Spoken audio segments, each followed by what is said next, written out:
saw a really weird post on Facebook basically purporting that it's unsafe for transgender people to travel within the United States because basically they're being targeted. So, like, they're actually promoting the idea that it's unsafe to travel even into the state of Florida for fear of persecution, which to me is very, like, anytime that you target one group of people Right. and try to convince them Sure. that it's unsafe to travel in their own country, you're fear-mongering. Right. But you're also just perpetuating this notion because... Do you remember that study about the women with the scars on their face? Where they told women that they were going to put scars on their face, but they didn't.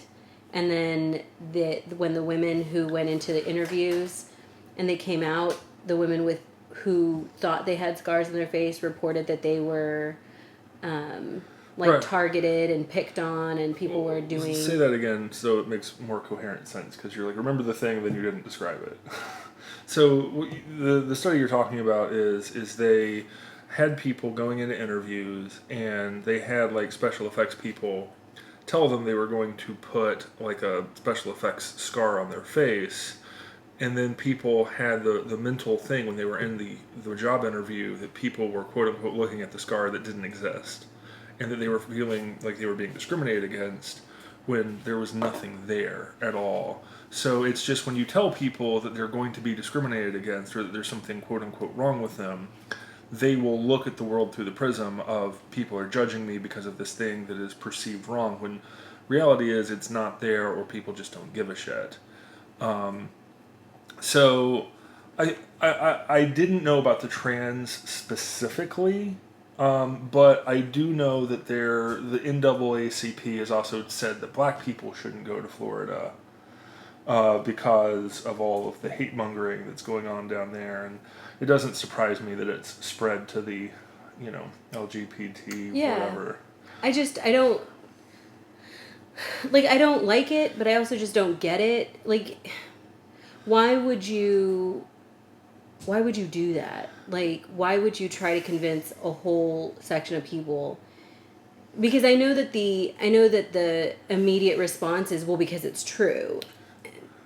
Well, by and large, most people across the country are very similar. They don't give a shit about most of those. They don't give a shit. I mean, realistically, like, the things that most people actually care about are also the things that most people don't understand, which is money. Like, I want job security and financial stability. I want safety. Yeah. Which generally comes from, like, good police that are not corrupt and laws that are fair. But, like, what that means in terms of what that looks like, most people don't understand. But I think those two things, like, I want to be safe and I want to be able to make a living to support my family and have financial stability. If you want, I would add just the one more, which is the, like, don't fuck with me. Yes. Most people are just like, I want to make money, I want to be safe, and I don't want to be fucked with. Like, just leave me alone. Sure. So I remember I had a really good gay friend. This is when Trump first got in. Mm-hmm. And, and there were so many things that Trump did initially. Like, when I thought back to, like, the first couple of months of Trump, and, like, he was torpedoing the North American Trade Agreement, which had just killed so many jobs here. And he was doing things to bring things like corporate jobs back, like the lower skilled things. And the gay friend in particular, I'm not going to use his name, but sure. He had a fairly high-end job. I think he recently just got his master's in the medical field. Like, he's doing well for himself. Like, and I think that the idea of, like, I think conceptually he understands that, like, factory jobs and, like, lower-end jobs are important overall, because you don't want a large... what do you call it, like, unemployed sector? Like, sure. Like, I think most people understand that you don't want a large sector of the population that's unemployed. But, and I was trying to talk to him about it, like, isn't this great? And he's like, but Trump hates gay people. And I'm sitting here thinking about this, and I was, like, trying to explain to him, and I was like, you do understand that, like, Trump was the first politician ever to be president who has never at any point in his life been anti-gay marriage, anti any of the gay things. He kissed the gay flag. Like, he's, like, when you talk about Trump, specifically before his political campaign, he was trying to break down barriers for black people to get in, which I understand is different, but, like, you're talking about the inclusionary aspects. Like, he was breaking down barriers for black people to get into golf. I was going to say, he changed the rules on one of the oldest Golf clubs. Yeah. Because there was still in, like, the 70s, 1980s. Right. There was still a rule that said we can't have black members, which 1980s, and nobody was batting an eye at this because it was some very exclusive, very high-end, hoity-toity thing, and it was normalized, and he goes and says you can't have this rule. And I think they even lost members because of that. They did. And he was like, I don't care, I'm not going to be a bigot. And, if you look at, like, 90s rap, early 2000s rap, there's so many Trump references because he was kind of looked at very highly by that community and that population. And, I feel like the entire Trump racist bent of things came from not wanting illegal immigrants to come through, and him saying that, like, these people are getting, there's a lot of rapists and things at the border. And, like, again, like, I've said this before, where this is obviously in reference to the fact that many of the coyotes that are bringing over people are just, you're going to get raped as a consequence of traveling over the border. Like, it's just kind of understood that you're paying a coyote to take you over, and he's going to rape you at some point. Like, that's just like I'm not trying to be. I mean, Border Patrol has, I don't even know how many stories where they're just like, I'm so numb to this, because if I cared every single time that I found out about an atrocity, I'd be a broken human being. Right. I wouldn't be able to survive. And I remember, like, when I was in the Army, I had a Border Patrol gig, slightly, and it's some of the most horrific things that you can imagine. Like, the cartels, who really are the ones in charge of all of this, are just the most depraved human beings imaginable. Like, when you think about, like, the fact that, I don't know whether they believe it or whether it's just, like, something that they try and scare people with, but the whole getting a group of militarized youth and getting them to pledge allegiance to Satan and go through all these satanic rituals.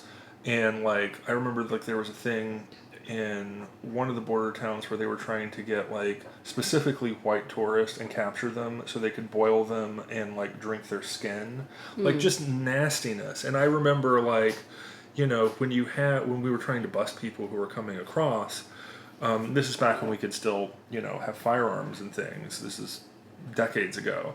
But, like, they would be bringing drugs across every trip because, it's a wasted trip if you're not taking, illegal substances across the border. And they would bring through all of these, like, normal people who just wanted a place in the U.S. And what they would end up doing is, like, the moment they get stopped, it's hostages and executions until you let them go. Yeah. So, the idea that you want to stop that, and they're like, oh, that's racist to stop that. Like it's racist against Mexicans to want to stop the abuse of Mexicans. Like, that, I never understood that as an argument, but that was the argument against Trump. But back to my gay friend, his whole point was that Trump obviously hated gay folk, and that he said the number one thing that was evident at that time was how many things on the news were happening against the gay community, that it was emboldening people who hated gays to act out. And there were, I don't know if you remember that time frame where... Oh, yeah. When they couldn't accuse Trump of doing something directly, they would accuse him of it's the dog whistle. Enabling or virtue signaling or whatever. Like, they would say, well, he allowed it. And, like, he couldn't win for losing. Right. It's the equivalent of saying, like, murders happen all the time. They're happening right now under Biden. I'm not blaming Biden necessarily, though I do think the laws in some of the bigger cities that kind of let things slide and let violent criminals on the street kind of incentivizes. But there have been murders under every president that has ever existed. So to say to any president, why did you let this murder happen under your watch, is a ridiculous thing. He cannot control the human condition and our ability to hate other human beings or for whatever reason. But the issue is that specifically when I think back to that conversation, it's hard for me to look at somebody as not part of that community and be like, well, it's not Trump's fault that this atrocity occurred. Mm-hmm. Because he's having to deal with the repercussions and the fear that it could happen to him. Right. But in the years since then, every single one of the atrocities that he pinpointed to me is proven to be a hoax.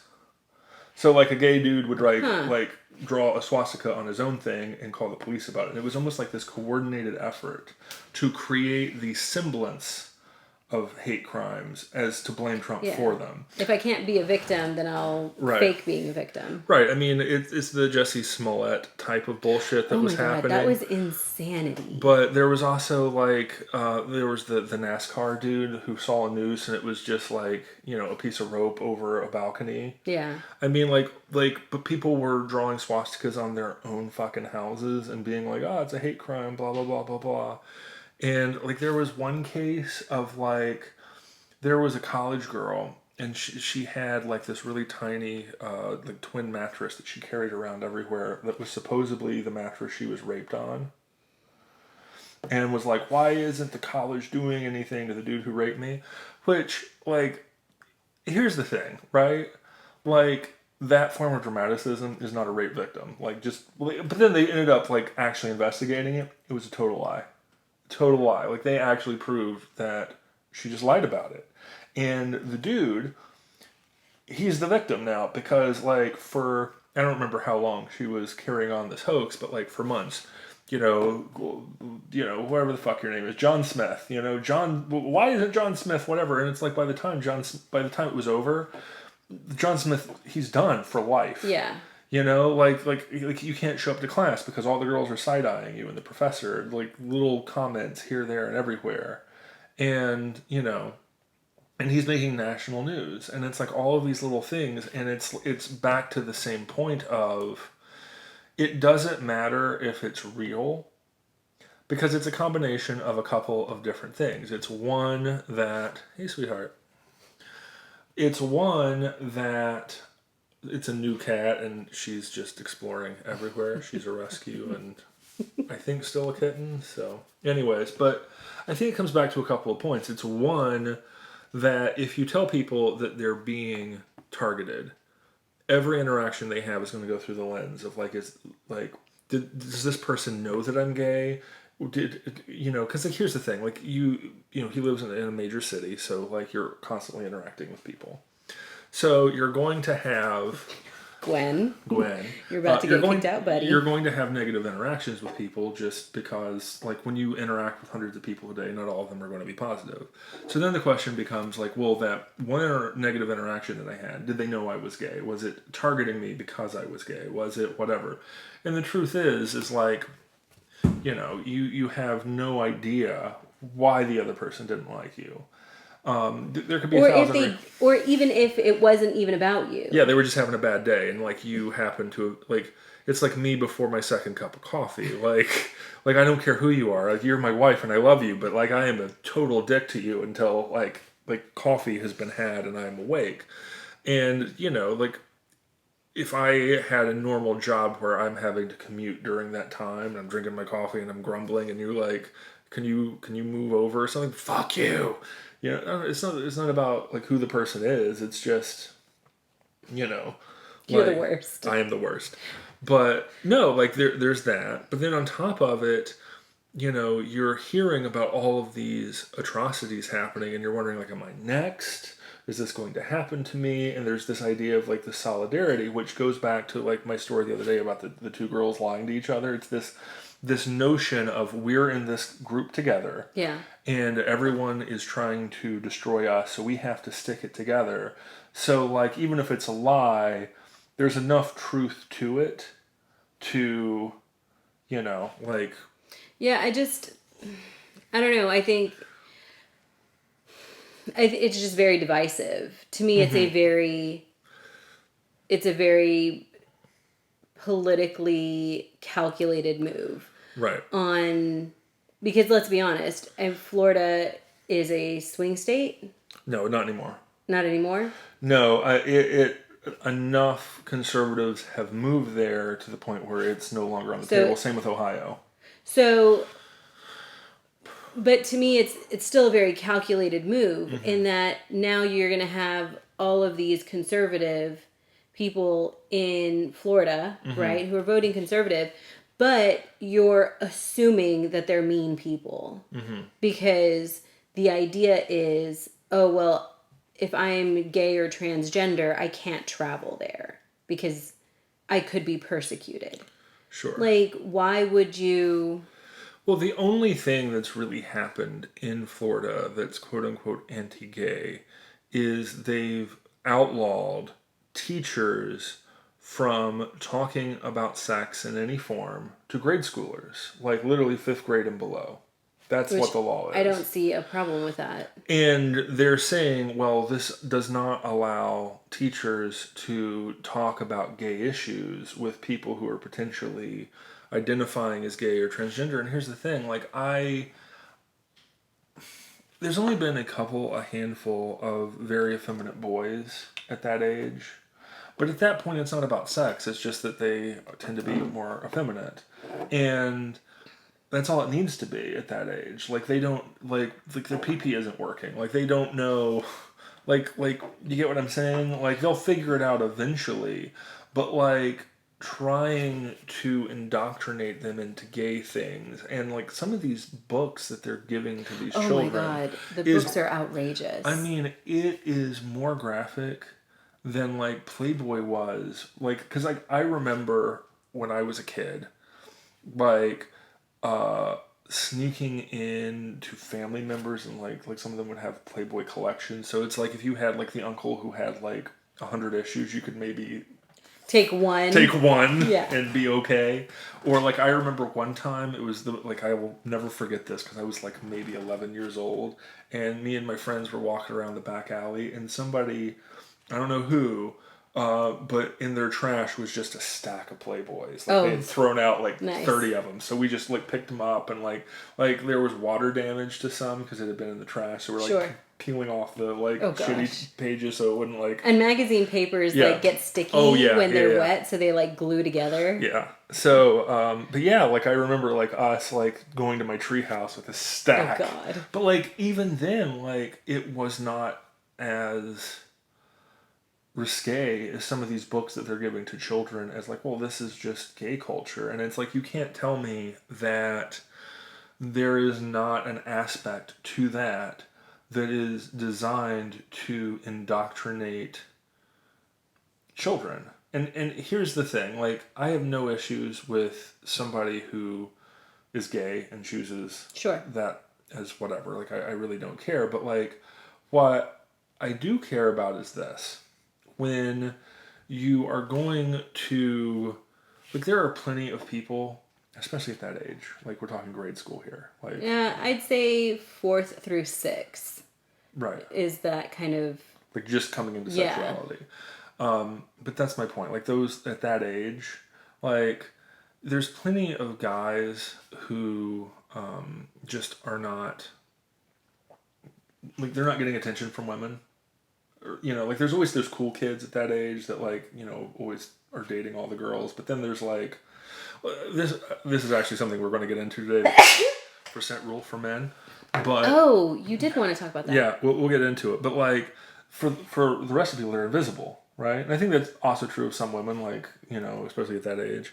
But then you get this, like, you get somebody who's interested in you. And it's all of the notions that we have towards just groomers. Like, hey, little kid, I'm going to show you the attention that maybe you're not getting at home and the people around you aren't getting you and all the things. And, like, sex can feel good even to, like you learn, like, so much of sexuality is about what your experiences were when you were developing. So if you've got a kid that's developing and, like, there's a man touching his pee-pee, then all of a sudden he thinks he's gay because by the time that he's of normal sexual consent age, he's been having gay sex or whatever since whenever. And I also feel like when you're teaching kids, like, this will feel good if you do this with another guy and you don't have to worry about pregnancy, then what you're doing is you're telling children it's okay to experiment with these things when there's so many spiritual, mental, psychological things that they're not prepared to deal with yet. Like, you know what I mean? Like, it's such a dopamine rush that, like, it really is a drug to kids. And, even through normal sexual development, a lot of people have trauma their whole lives because of shit they tried at 15, 16 years old when they Sure. were, because, like, if you think about it, like, you're 15, 16 years old and you have your first orgasm with somebody and then that person doesn't respond the way that you want to and, like, they leave you and then you just feel like worthless and all of the things, and, like, the fact that you were trying to push that younger and younger and younger. Yeah, well, it's very. I think it's Brave New World, the one with the alphas, betas, and thetas or whatever. Like, this is very Brave New World. Like, in the book, and in the movie, they only say it, I want to say, once. But in the book, they actually teach children a game in, like, kindergarten, which is find the zipper, which is any time that something untoward happens where they might see something bad or something traumatizing, the teacher directs them basically to play find the zipper with each other, which is basically just sexual grooming. And then in Brave New World, like, when they're adults, it's actually frowned upon to have relations more than 3 times with the same person. So they're promoting promiscuity from, Right. first grade, kindergarten, and then it's completely normalized as an adult to where it's disgusting to be monogamous. Right. Well, I think that's, generally speaking, I mean, to me, when I think of Brave New World, I know that there's a direct sequel, which I haven't read, to Brave New Ooh, World. I didn't know that. Yeah, there's a direct sequel that a lot of people didn't like. That I've As heard a isn't book as good. or a Yes, movie? as a book. Oh, a book. Same author. There's a direct sequel to Brave New World that didn't do as well and didn't catch on. I haven't read it, but I've read synopses, and I just, like, it's one of those things where... I'd be interested in reading it. Well, it's one of those things where, like, I've read the synopses, I'm like, that doesn't interest me. Like, that just seems whatever. Then everyone else didn't like it. So I don't remember what the synopsis was, but I just remember being, Like the general consensus, he shit the bed. Aww. Yeah. I don't know. Because A Brave New World was such a great movie. Yes, or not a movie, it's such a great book. Right, but to me, in my mind, the direct sequel to Brave New World is Clockwork Orange. Which I remember reading it, but it's been so long since I read it and since I've seen the movie. I tend to get those, like, Brave New World, Animal Farm, 1984, Clockwork Orange. I tend to get those kind of conflated because they're all kind of that same flavor of... Sure. But the thing is that A Clockwork Orange is not overtly stated the same way that Brave New World is, in terms of these things are happening for this purpose. It's much more through the prism of, like, one person who's living in that type of world and their experiences and how the world around them is shaped. So the idea of being happy and having to deal with hardship is pretty much like your hardship is outlawed and everything is about making people happy in the moment. So the way you can make people happy is to take away any kind of struggle or hardship. So all of the art, because good art is about challenging people. Sure. And since you get rid of that, because you can't challenge people because that is considered to make them unhappy, what you do is you give them instantaneous gratification art, which in Clockwork Orange is all sexualized, which is also, it's explained as a design in Brave New World. So the other thing that you have there is policing for the normal person, like we just said, like, you know, the things that you want is financial opportunity, Yeah. you want safety, and you want to be left alone. Well, if you're always trying to make things even and you're always trying to have the top down thing, because like anytime you have top down, what you're having is somebody thinking that they know what's best for nature and trying to go and fiddle with nature. Yeah, it's and the population. I've evolved, or Mm-hmm. I'm more intelligent than, you know, I've evolved past those, you know, past whatever principles. Right. So I'm above it all. So I can really dictate from the top down because I see further, I see deeper. What's like the Chinese swallow? Oh, you're not familiar with this? Mm-mm. So Mao Zedong, like he tries to the plan, whatever he had, the communist plan, and like basically everyone was supposed to be a farmer, and then you have like all the lawyers and the diplomats now being farmers, and of course they're fucking it up. Sure. So everyone's starving. So because he can't take blame, like the government cannot take blame for like their incompetence, they blamed it on swallows, like birds. Birds, actual birds. For eating the crops. So what ended up happening is because he was blaming the birds, the populace was like, well, if it's the birds' fault, we're just going to kill all the birds. We're going to kill all the birds. Yeah, of course. So they kill all the birds, and then all the insects ate all the crops, so they starved even harder. Oh, God. Again, it's this idea of, like, I know better than nature. Right. Like, which is... Yeah. So they went from starving to starving harder. And, like, I want to say it's like 100 million people starved to death. Well, it's also the same thing with the wolves. So they took the wolves out of American forests, right? Because they were pests, they were nuisance, they were eating all the deer, people needed deer, whatever. Right. So they took all the wolves out of the forest by either relocating them or shooting them. Sure. And then you know what happened? Well, I think I do. Correct me if I'm wrong. So then people are like, well, what happened to the wolves? We've unbalanced things. No, the forest died. Oh, well... Yeah, so the forest died because there now was no, let's say, equilibrium for the deer. Right. So the deer just ate the forest to death. And then people were like, why is the forest dying?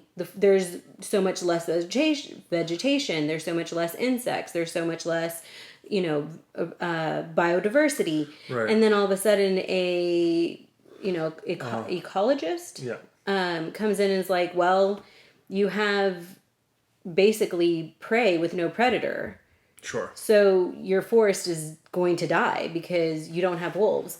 So then they try to bring the wolves back. Like, again, it's this idea that, I know better than nature.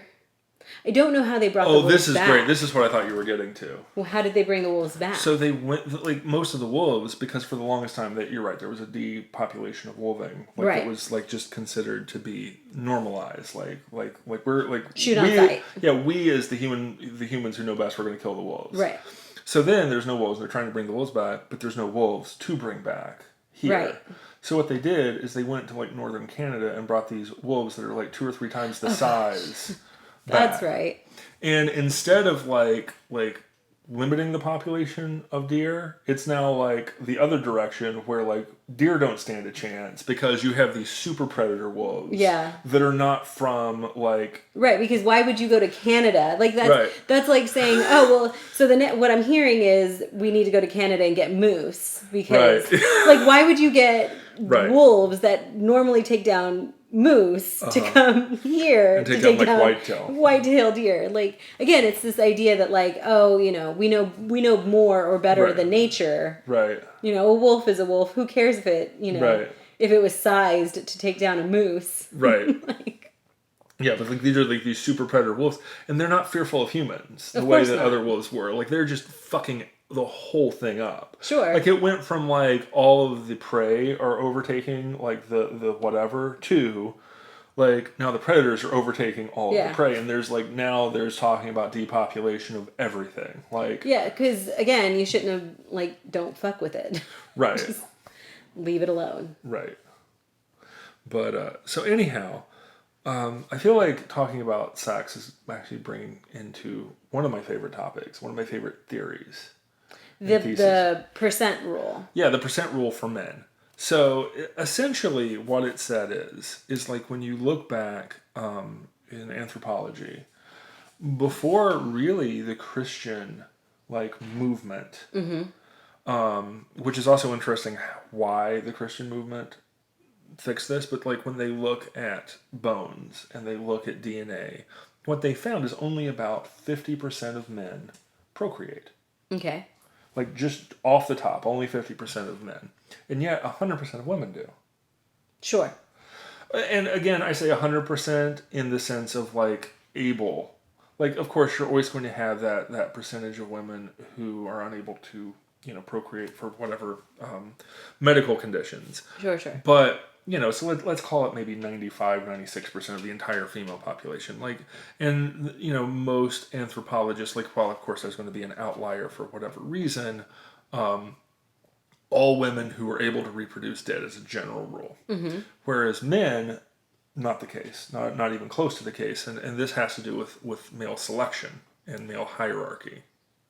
So, essentially speaking, women look at the bottom 50% of men as if they don't exist. Like they do not have sex. Like they just don't. So like what you end up with is both men and women who are able to have sex being promiscuous. Mm-hmm. So, like, essentially what that means is like if you have, and I'm going to do real simple math here, like you have 100, right? And 100 men, 100 women, right? So, like, you can take that bottom 50 of men and just throw them in the river. We're not talking about them anymore. So now you have 50 men and 100 women. Right. So, if you're going to get to all 100 women getting sex with these 50 guys, you're essentially going to have, because it's funny too, because the men who have sex with the most women are really that top 10%, like the ones that have the really desirable traits. Sure. So, like, the guy who's like at 51 to like 70, they might be monogamous. Right. Because like they're just thankful to be in the other side top of that 30%. barrier. Yeah. Right, like they're just happy to be above that 50% marker, but where like they have a brother who's maybe right below it because the genes there are pretty close, and their brother is just like an outcast, and they're like, hey, I'm getting something. Yeah. Gwen. I'm about to lock her in a crate. Anywho, but then you have that top 30% who can have whatever they want. Like they're considered so desirable financially, looks, sexual means, whatever, that they can have whatever they want. Sure. So, like what you end up with is like the women who are in that top 10% will actually go a little bit lower on the men's side because, again, like if you're, top 5% of women and you go down to that like 70% mark on guys, that guy is going to be so like, sure, I'm so happy with, I married up.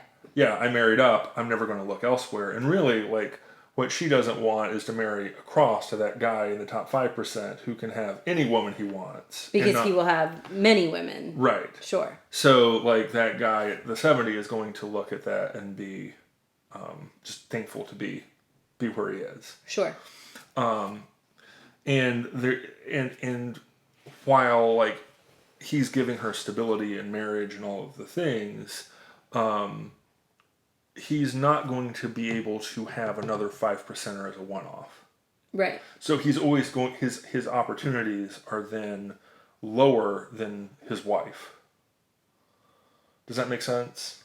Like his sexual opportunities, his one-offs, like if he were to get a mistress, she might be at the 70% mark instead of the top 5, or instead of the 95.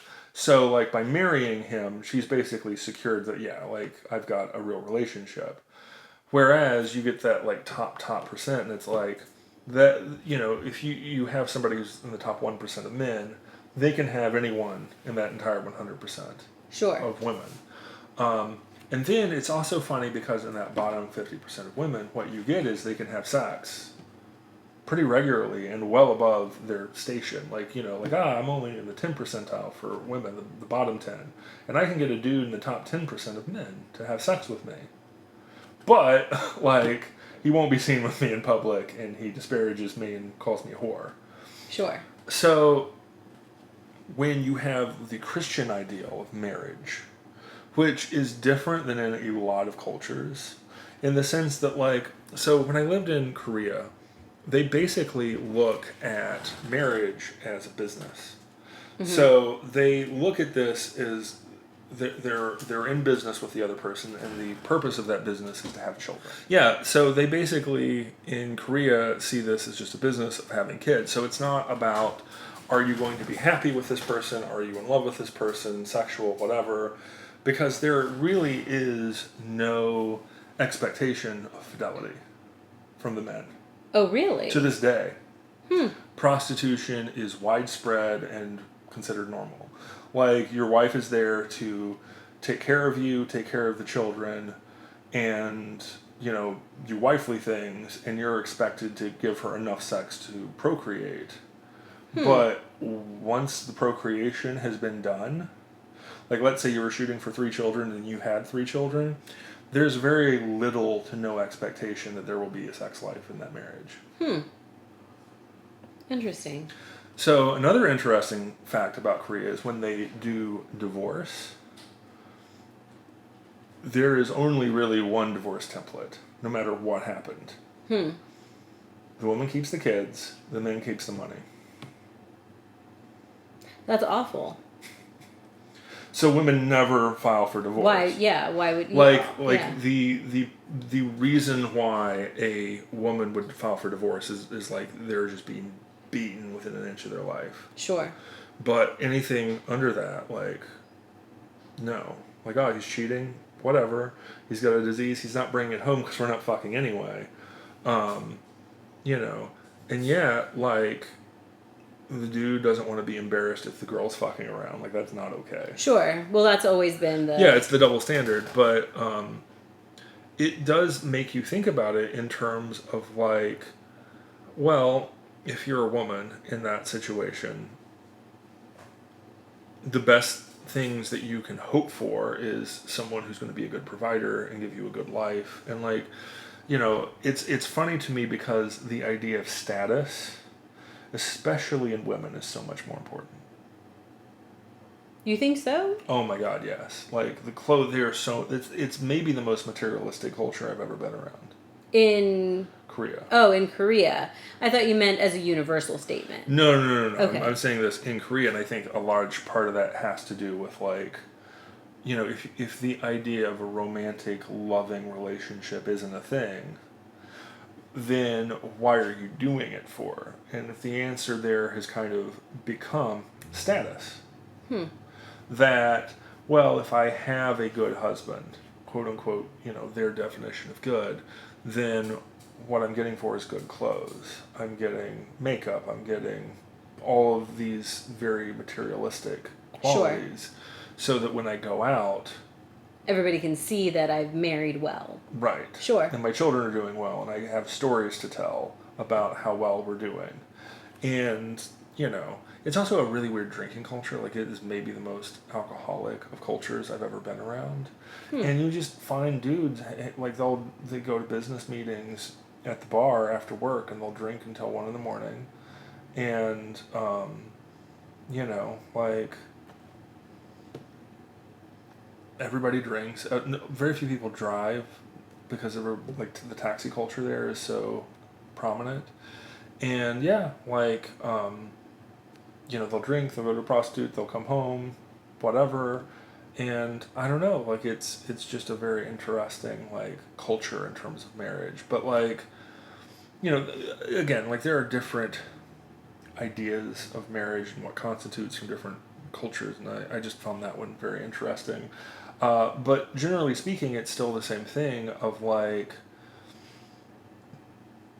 women tend to have sex with partnered people, they tend to cheat to the same level as men do, because In that same culture? well, in every culture is what I'm saying, is because, again, I feel like the reason why Christianity worked and changed things is because of its ideas of marriage and its ideas of, like, you need to stick it out and be partnered. Sure, the whole equally yoked thing. Right. So the idea is if everyone needs to get married, there might be some infidelity, a little bit, but, like, if you look at especially medieval culture in Europe, and I understand that Christianity spread beyond Europe, but there's a reason why Europe used to be called Christendom, because it was largely where most of the Christian population was, and the idea is like, yeah, you're in this together. It's better for the children. It's better for families and communities if there are marriages, if there are, communities of, it's not healthy for a community to have guys who are unmarried because they produce less. Right. It is unhealthy for communities to have the infidelities, because that just brings cultures down, because it's, there's always strife with, you're having sex with my wife or blah blah blah, and, like, we can understand why that would create grudges and things of that nature. And it was largely this, it became this idealized thing. Then but here's the thing, like, that general concept of women not wanting that bottom 50% and then empowering that top 50%, I mean, it still was happening during all that. And I think, when you have World War II and you have, like, the last kind of conservative generations, our grandparents' generation, I'm not saying that wasn't happening ever. And I think that, here's the thing. I feel like when it comes to the battle of the sexes and it comes to men and women and how they look at that, women almost always look at it from the other side's fault. In the sense that, like, well, men are dogs and they'll fuck anything. And that's the general sentiment. But here's the thing, there's plenty of guys who wouldn't. But you don't want them because whatever. Because, they've done studies about, like, the bottom 50%. 50%. And, like, let's say you take two ones, male and female, and you're like, hey, you guys should be good together. Both of them will reject the other. Because neither one of them is good enough for the other one. Right. Got it. Right. Like, everybody wants the 10. Right. And everybody has this standard of, like, well, objectively, I know this other person isn't good, but most people do not have a reflection of their own failures and failings. Sure. So what ends up happening as you have the sexual revolution, as you have, it's more okay to go back to the idea of the binds of community and the binds of marriage and all of that have kind of fallen to the wayside. We're going back to that more tribalistic idea of, like, hooking up, and sex is not part of a larger community, but just something that is part of human nature and more animalistic. And we're going back to that, and the idea of the incel,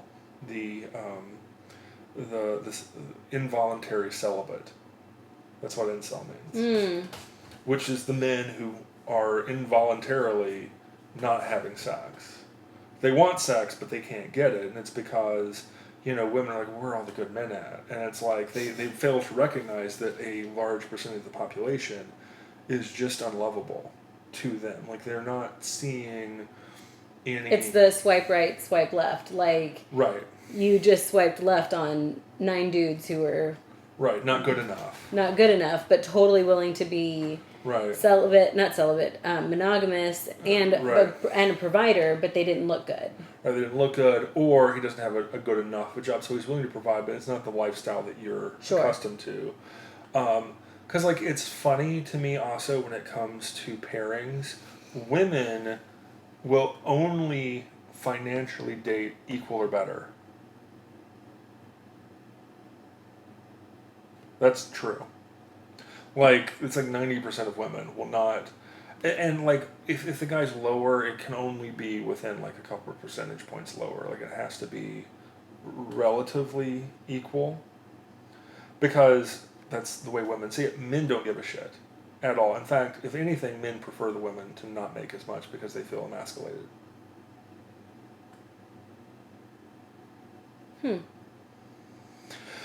So, like, the things that men look for, generally speaking, when it comes to marriage, when it comes to long-term commitments, are, will they be a good mother? Will they, be nurturing? Will they be loving? Like, how happy will my home life be? To women, it's a status thing because if they do end up taking on things like a pregnancy, where they might be out of work, they're looking at things of like, well, what are my options if I have to stop working to be a stay-at-home mom for a couple of years, or if I have to take a year off of work with a pregnancy, or if my financial security becomes compromised, I want my family to be okay. So it's important that the guy is at least equal, if not better than me, financially.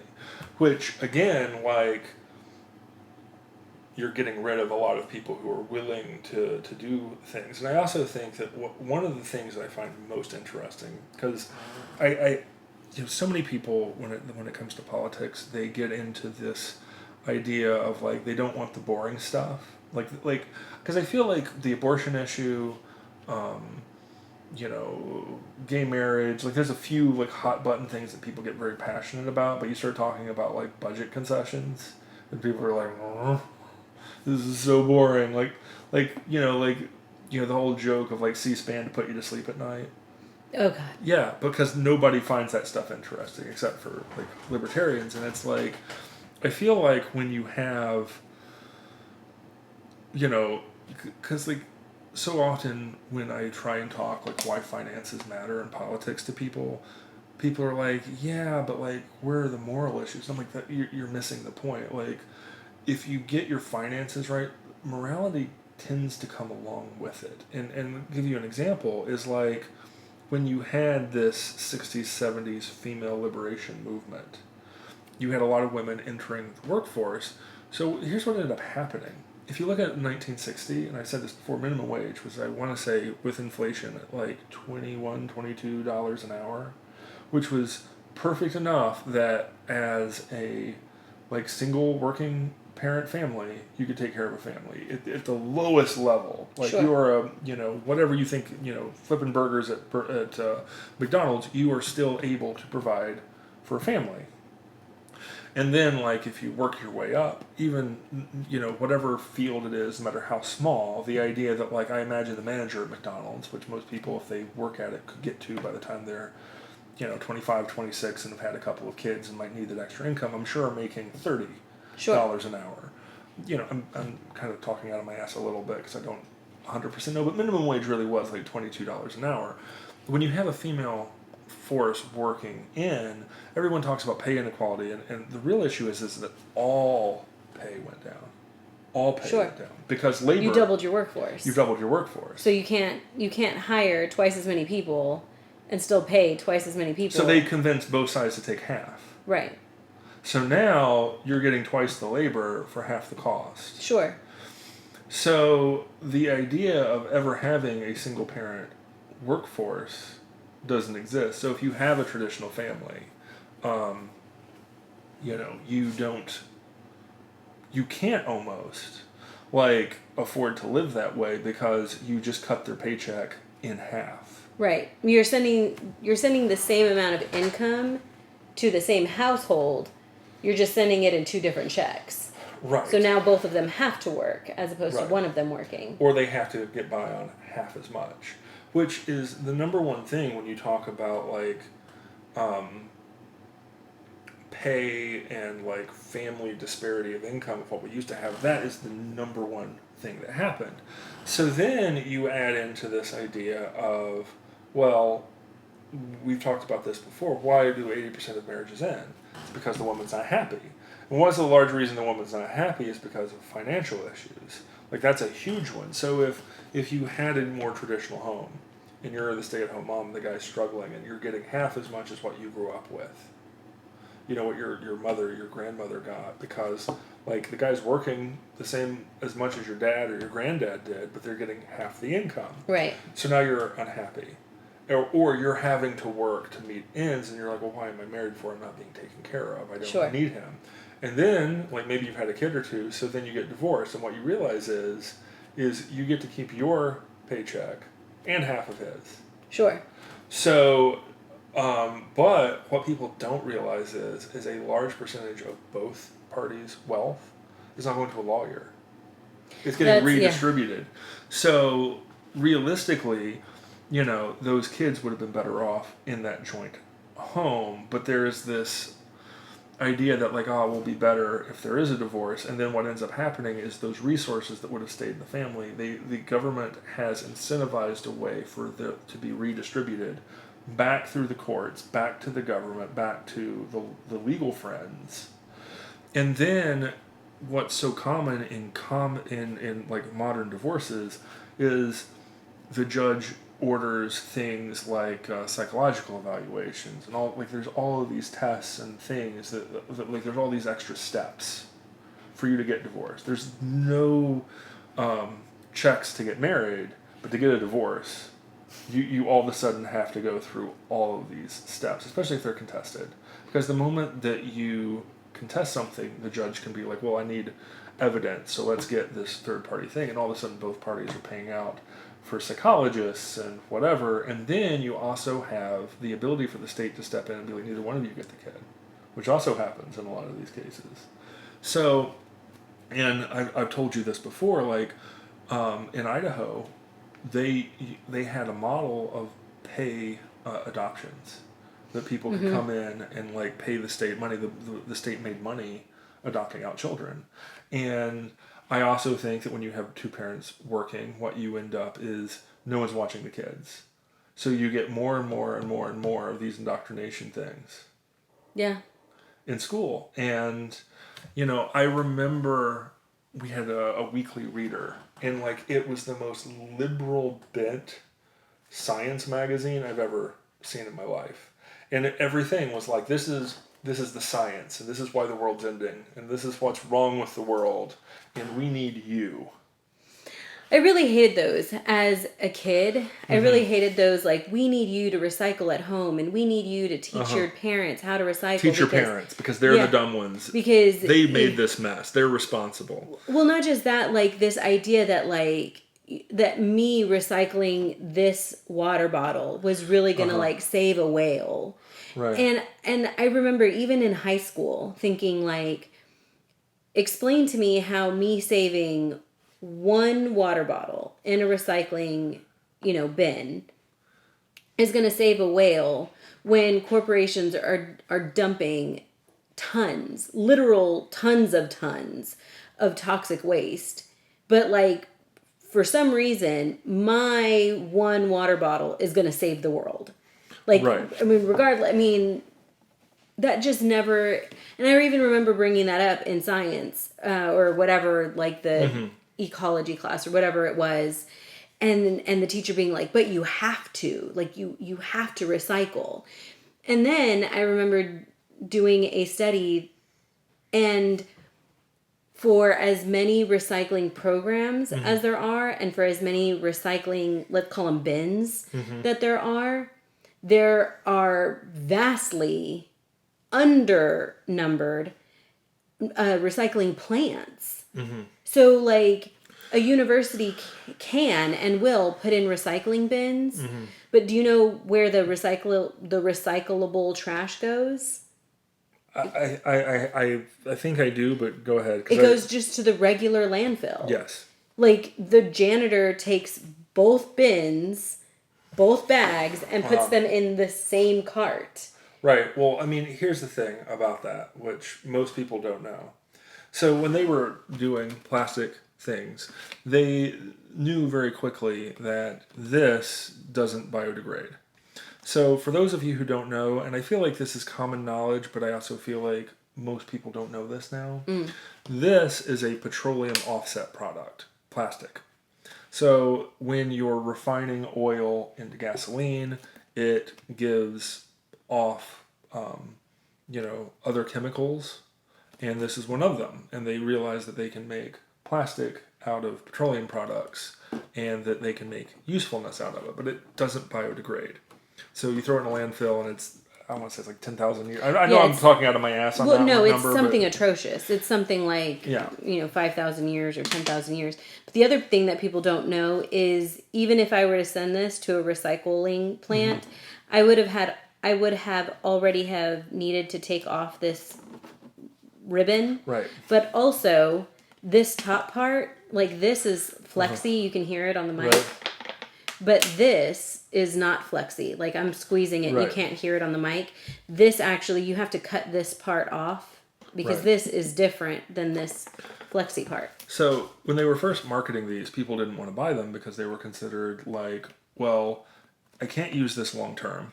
Like this is like if you think about like the 50s and 60s, like they would buy a mug and that mug would last until it broke, essentially. I mean, we have what? So we have the pink depression glass, right? From the 20s, but we also have your grandmother's measuring cup that is now well over 100 years old. Sure.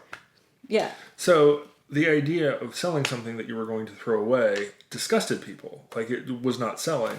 So they actually created recycling as the idea that like this isn't going to go into a landfill. This is going to go into a thing and we can remake it over and over and over again. And people liked that idea that it was renewable because just the idea of waste was very different in that generation because you just didn't throw things away. I mean, these people had gone through the Depression. Like the idea of just discarding something was atrocious. It wasn't the same mindset of like, we're going to destroy the planet that we have now, but just the idea of like, I'm buying something to throw it away was very against that mentality. So from a marketing standpoint, they created recycling to sell people on things that were disposable.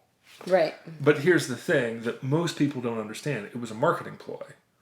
So as you said, there's so many things that have to be done to this to make it renewable, to make it recyclable. And then you have to very carefully and delicately sort the recyclable bin to make sure that the things that are being recycled are done correctly. Like if you're doing paper, you have to make sure that all of the staples and things. Well, also out. The string, glue. Right.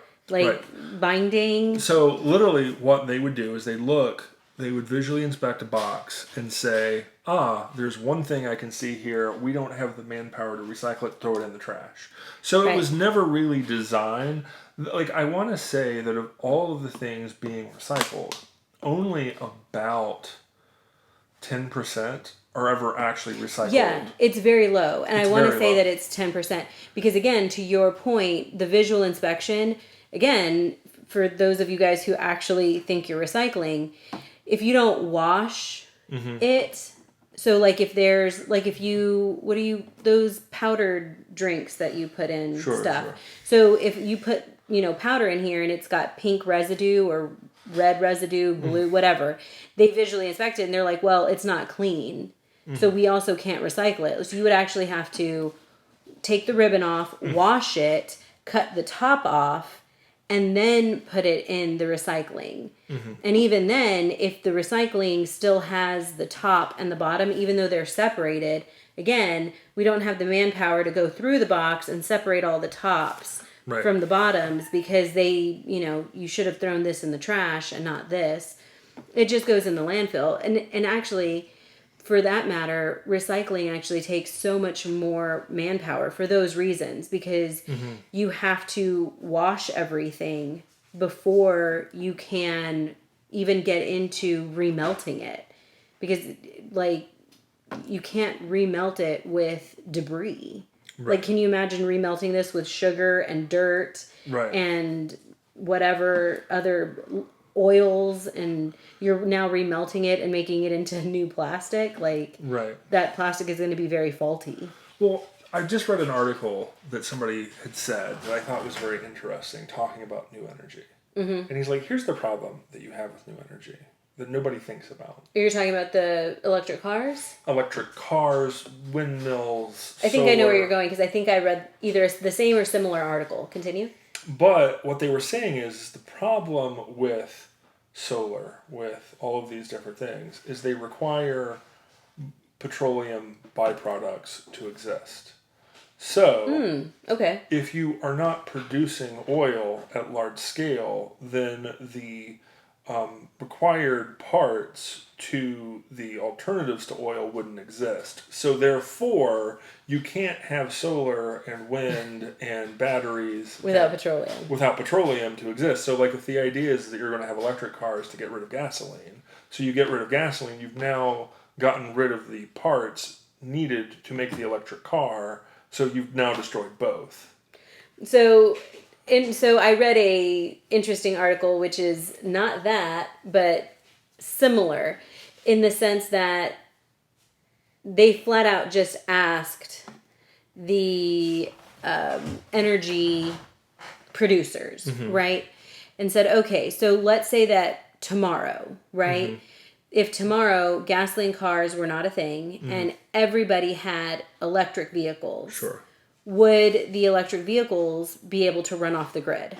No. Because if everybody just plugs in their thing. Oh yes, I that was during the White House or the senatorial. Right, interviews, it was during the senatorial interviews, and they were like, no. And then they said, well, we have this cutoff. Because remember I was telling you that the government had... I think it's like 2030 in some states, and then... Well, the government redid all of their vehicles across the board. So across the board, any government vehicle now has to be replaced with an electric-only vehicle.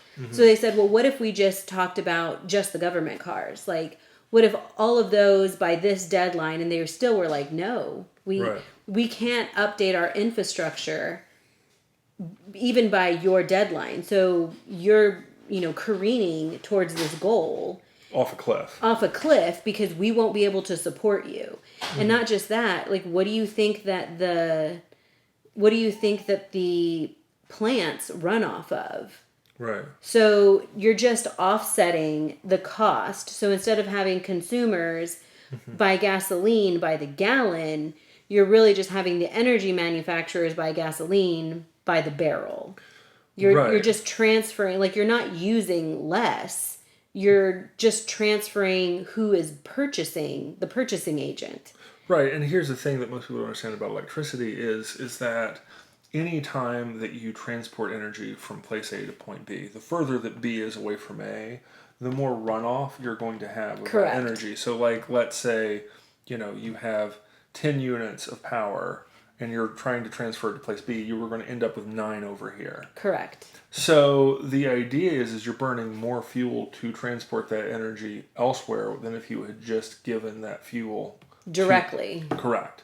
So, and like the funny thing is there's one video on TikTok that kills me every time, that somebody's Tesla electric car is dead. So like what they have is a gasoline generator to power the Tesla to charge it. To charge it That's for hilarious. when it dies in a place that they're out in the middle of nowhere. They have to charge it via this gasoline generator, and it's just one of the That's hilarious. So like their Tesla takes gasoline is essentially what they've done, but like somehow that's healthy for the environment. Right. Again, because when you offset the purchasing agent, it's the same idea of like telling grade schoolers that they're going to save the planet by throwing away the bottle. You know what I mean? You're transferring responsibility. So you're telling consumers you're responsible for the whales dying. I am not responsible for the whales dying. It's not you.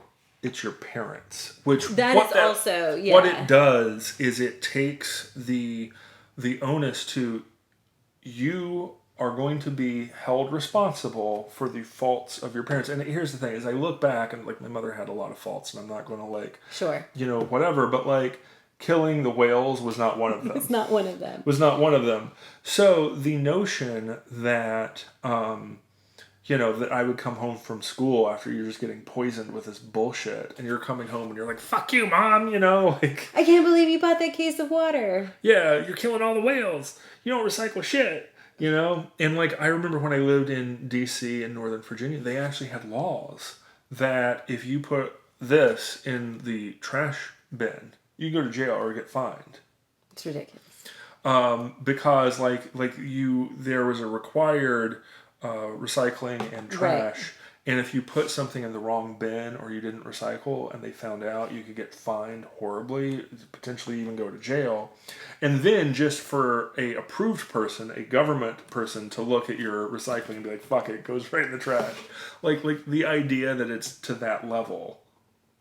Yeah, it's just this idea of like transferring onus of like responsibility. Right. So if I don't get a hybrid or electric vehicle, I'm now somehow supposed to feel guilty because my parents killed the whale, but I am now responsible for killing the ozone. Right. Like, it's just, but when it's never the thing is, like, unless I'm walking or biking, like, that's the only real way that I'm not going to use resources. So the only way for me to get out of social guilt, right, is to not travel, like to walk and bike.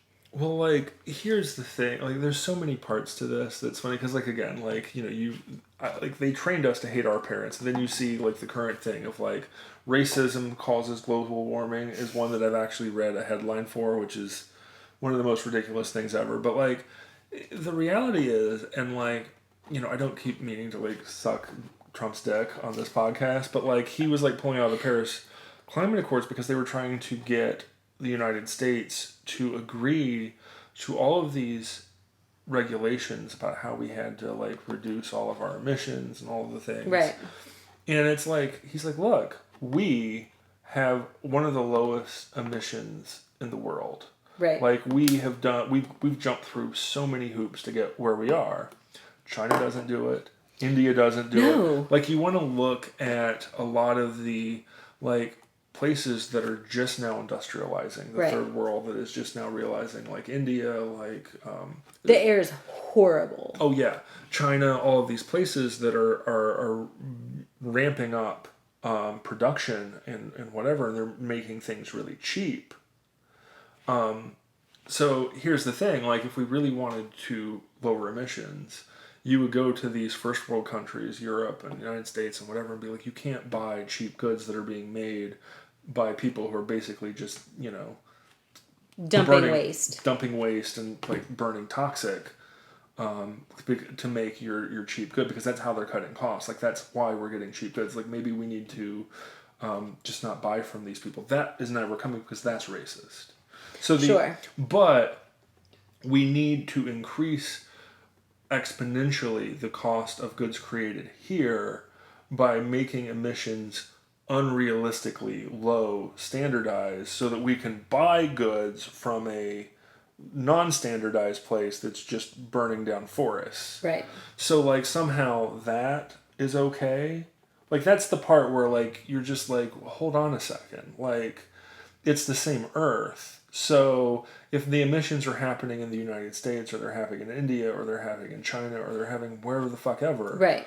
Like, it's like, if what you're telling me is that emissions really matter, then why are you policing the person who is producing the least? Right, to do less, because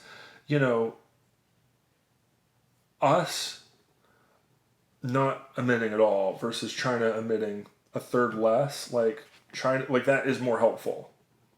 Yes. You get what I'm saying? Like, right. Well, because you get into the diminishing returns. Like, you're taking, it's the same 30%, but it's 30% of less. So, like, sure, percentage-wise, like, you can make anything sound huge in percentage, but what are the actual numbers? And then you look at, like, the battery and the rare earth minerals and, like, all the African, like, labor mines that exist in order to make the renewable energies a thing, and how we really have not increased batteries. Like, battery technology is like 50 years old, and we don't know what to do to make it better. Yeah, we've topped out on, like, lithium batteries. Well, it's like ballistics. Like, the bullets and rifles really stopped getting better in like 100 years ago. Like, they haven't gotten better, really. Like, there's a couple of little things that we've fine-tuned, but, like, By and large. By and large, it's the same. Like, ballistics are ballistics are ballistics, and like everything that we're using now existed then. Sure. You know, like there's a couple little things here and there, but like for the most part, like you're looking at like between, you know, the Civil War and World War One of that 50-year period where it got 800% better. Sure. Over that 50 years, and then the 100 years since then, it's gotten 10% better. Sure. You know, like. But I mean, in my opinion, a hybrid vehicle is probably the most. Well, I mean, it's the best solution. We have a Prius, right? And it's not, for me at least, for emissions or like trying to save the planet. It's about gas is expensive, and I want to buy as little of it as possible, and I want to get as much efficiency as far as possible. Yeah, and that was when I originally purchased it. Really, that's what it was. It wasn't that I cared about emissions, like right. That didn't, whatever. Right. But like the idea that I could go 42 miles to a gallon was very appealing. Right. Like, you're telling me that I can get car A for 25 miles a gallon or car B for 42 miles a gallon? Sure. Like, why am I not buying car B? This is stupid. And it's almost the same price. Like, Priuses were not and are not. They were maybe 5,000 different. Right. I mean, I got mine on a particular deal where I bought it at cost. But yeah. Well, the other thing is, like, I never wanted to be stuck because I traveled so much. I mean, I want to say that on an average day, I traveled no less than 100 miles. Sure. And that was just for regular. That wasn't even if I had a special appointment or if something happened like that. My regular commute daily was 100 miles. Sure. So the idea of security and being able to stop at a gas station was very important. No, I mean, I remember the car I had before, like, there were times I would drive through across country. And, like, there are sections of the country where you drive through where, like, that, like, you know, you see those signs in movies where it's, like, next gas station 100 miles, 150 miles. Like, that's a real thing. That is a real thing. Like, there are just dead parts of the country. And, like, you know, when I lived in Idaho, like, you drive through parts of Nevada are like that. Mm-hmm. Parts of Utah are like that. You know, like, I'm not trying to get into it, but like Arizona I've lived in before. Like, well, even here, I mean, we're in like Appalachia area, and if you're in the mountains. Oh yeah, and the thing is you burn a lot more gas going up and down hills than you do generally, and even here I want to say we get 40, 41. Yeah.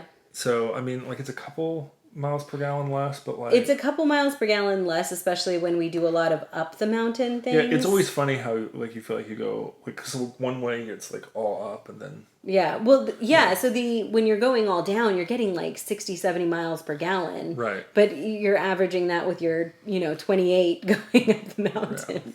I think it's a little bit more lopsided. I think it's like 20 and 90.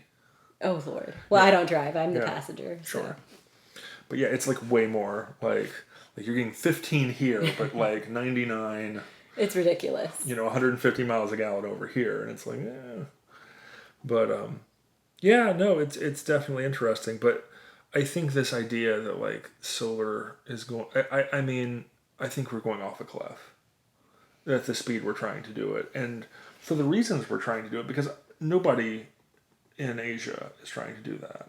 Right now, nobody. There's not one Asian country that's like, yeah, let's get all the whatever. It's just not happening, and that's where most of production happens, which means that's where the most of fuel expenditure is happening. And we're not making it there; we're making it here. But then you're making it illegal. Look, really, what this is a redistribution of power. Like, we are making it impossible for there to be companies that build things here. So you're redistributing wealth outside of Western countries. And I feel like, we're already seeing that. I'm so tired of talking about Russia and like all the things going there. But like, it's Russia is in such a weird place because almost all of the fuel going to Europe comes from Russia. Right. And all of Europe hates Russia and Russia hates Europe. But like Russia needs money from fuel. Europe needs fuel from Russia. Like, it's this weird symbiosis. And, like, you talk about when the USSR collapsed, there was a handshake agreement that if we're going to disband the USSR and we're going to become a more democratic and more, less socialist, more, free business and whatnot, that NATO will not take 1 inch east.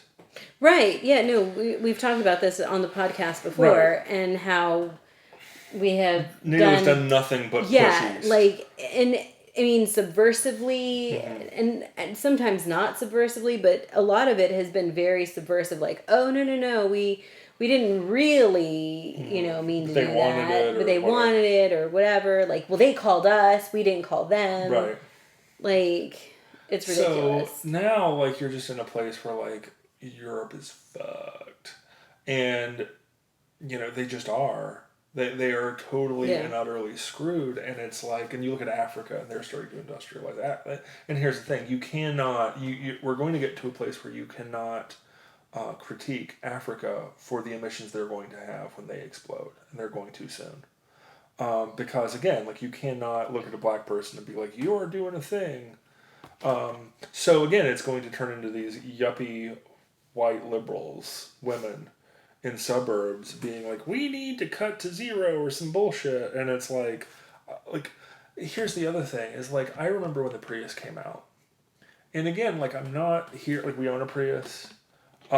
Because it's funny, like, Priuses are considered not good enough now. Like, you need to go full electric, and you're like, you still use gas, you whatever.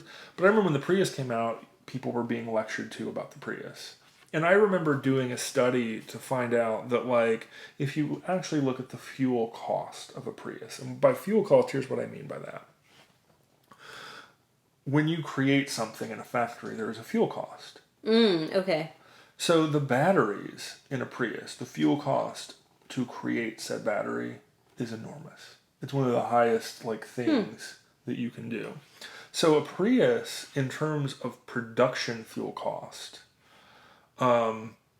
is ginormous. Like, it's one of the highest there, and I would imagine that the Teslas and the everything are similar. Like, I'm imagining if the batteries on the Prius, I mean, this was true 10 years ago, so I haven't looked at it in 10 years.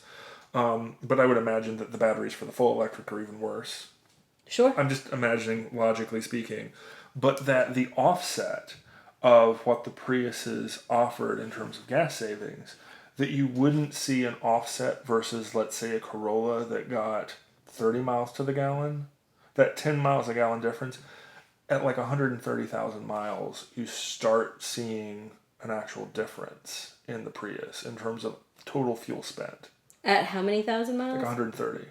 Oh, well, the good thing is that... I know that we're past that, but my point is that, like, people who get rid of their car constantly, which tend to be the yuppie white, like, liberal women, they're like, it's 130,000 miles, this is old, and, again, you got to get to the, what will people think, the yuppiness of it. I got to get rid of it, and it's like, they're never actually, in terms of total fuel spent, if you care about emissions.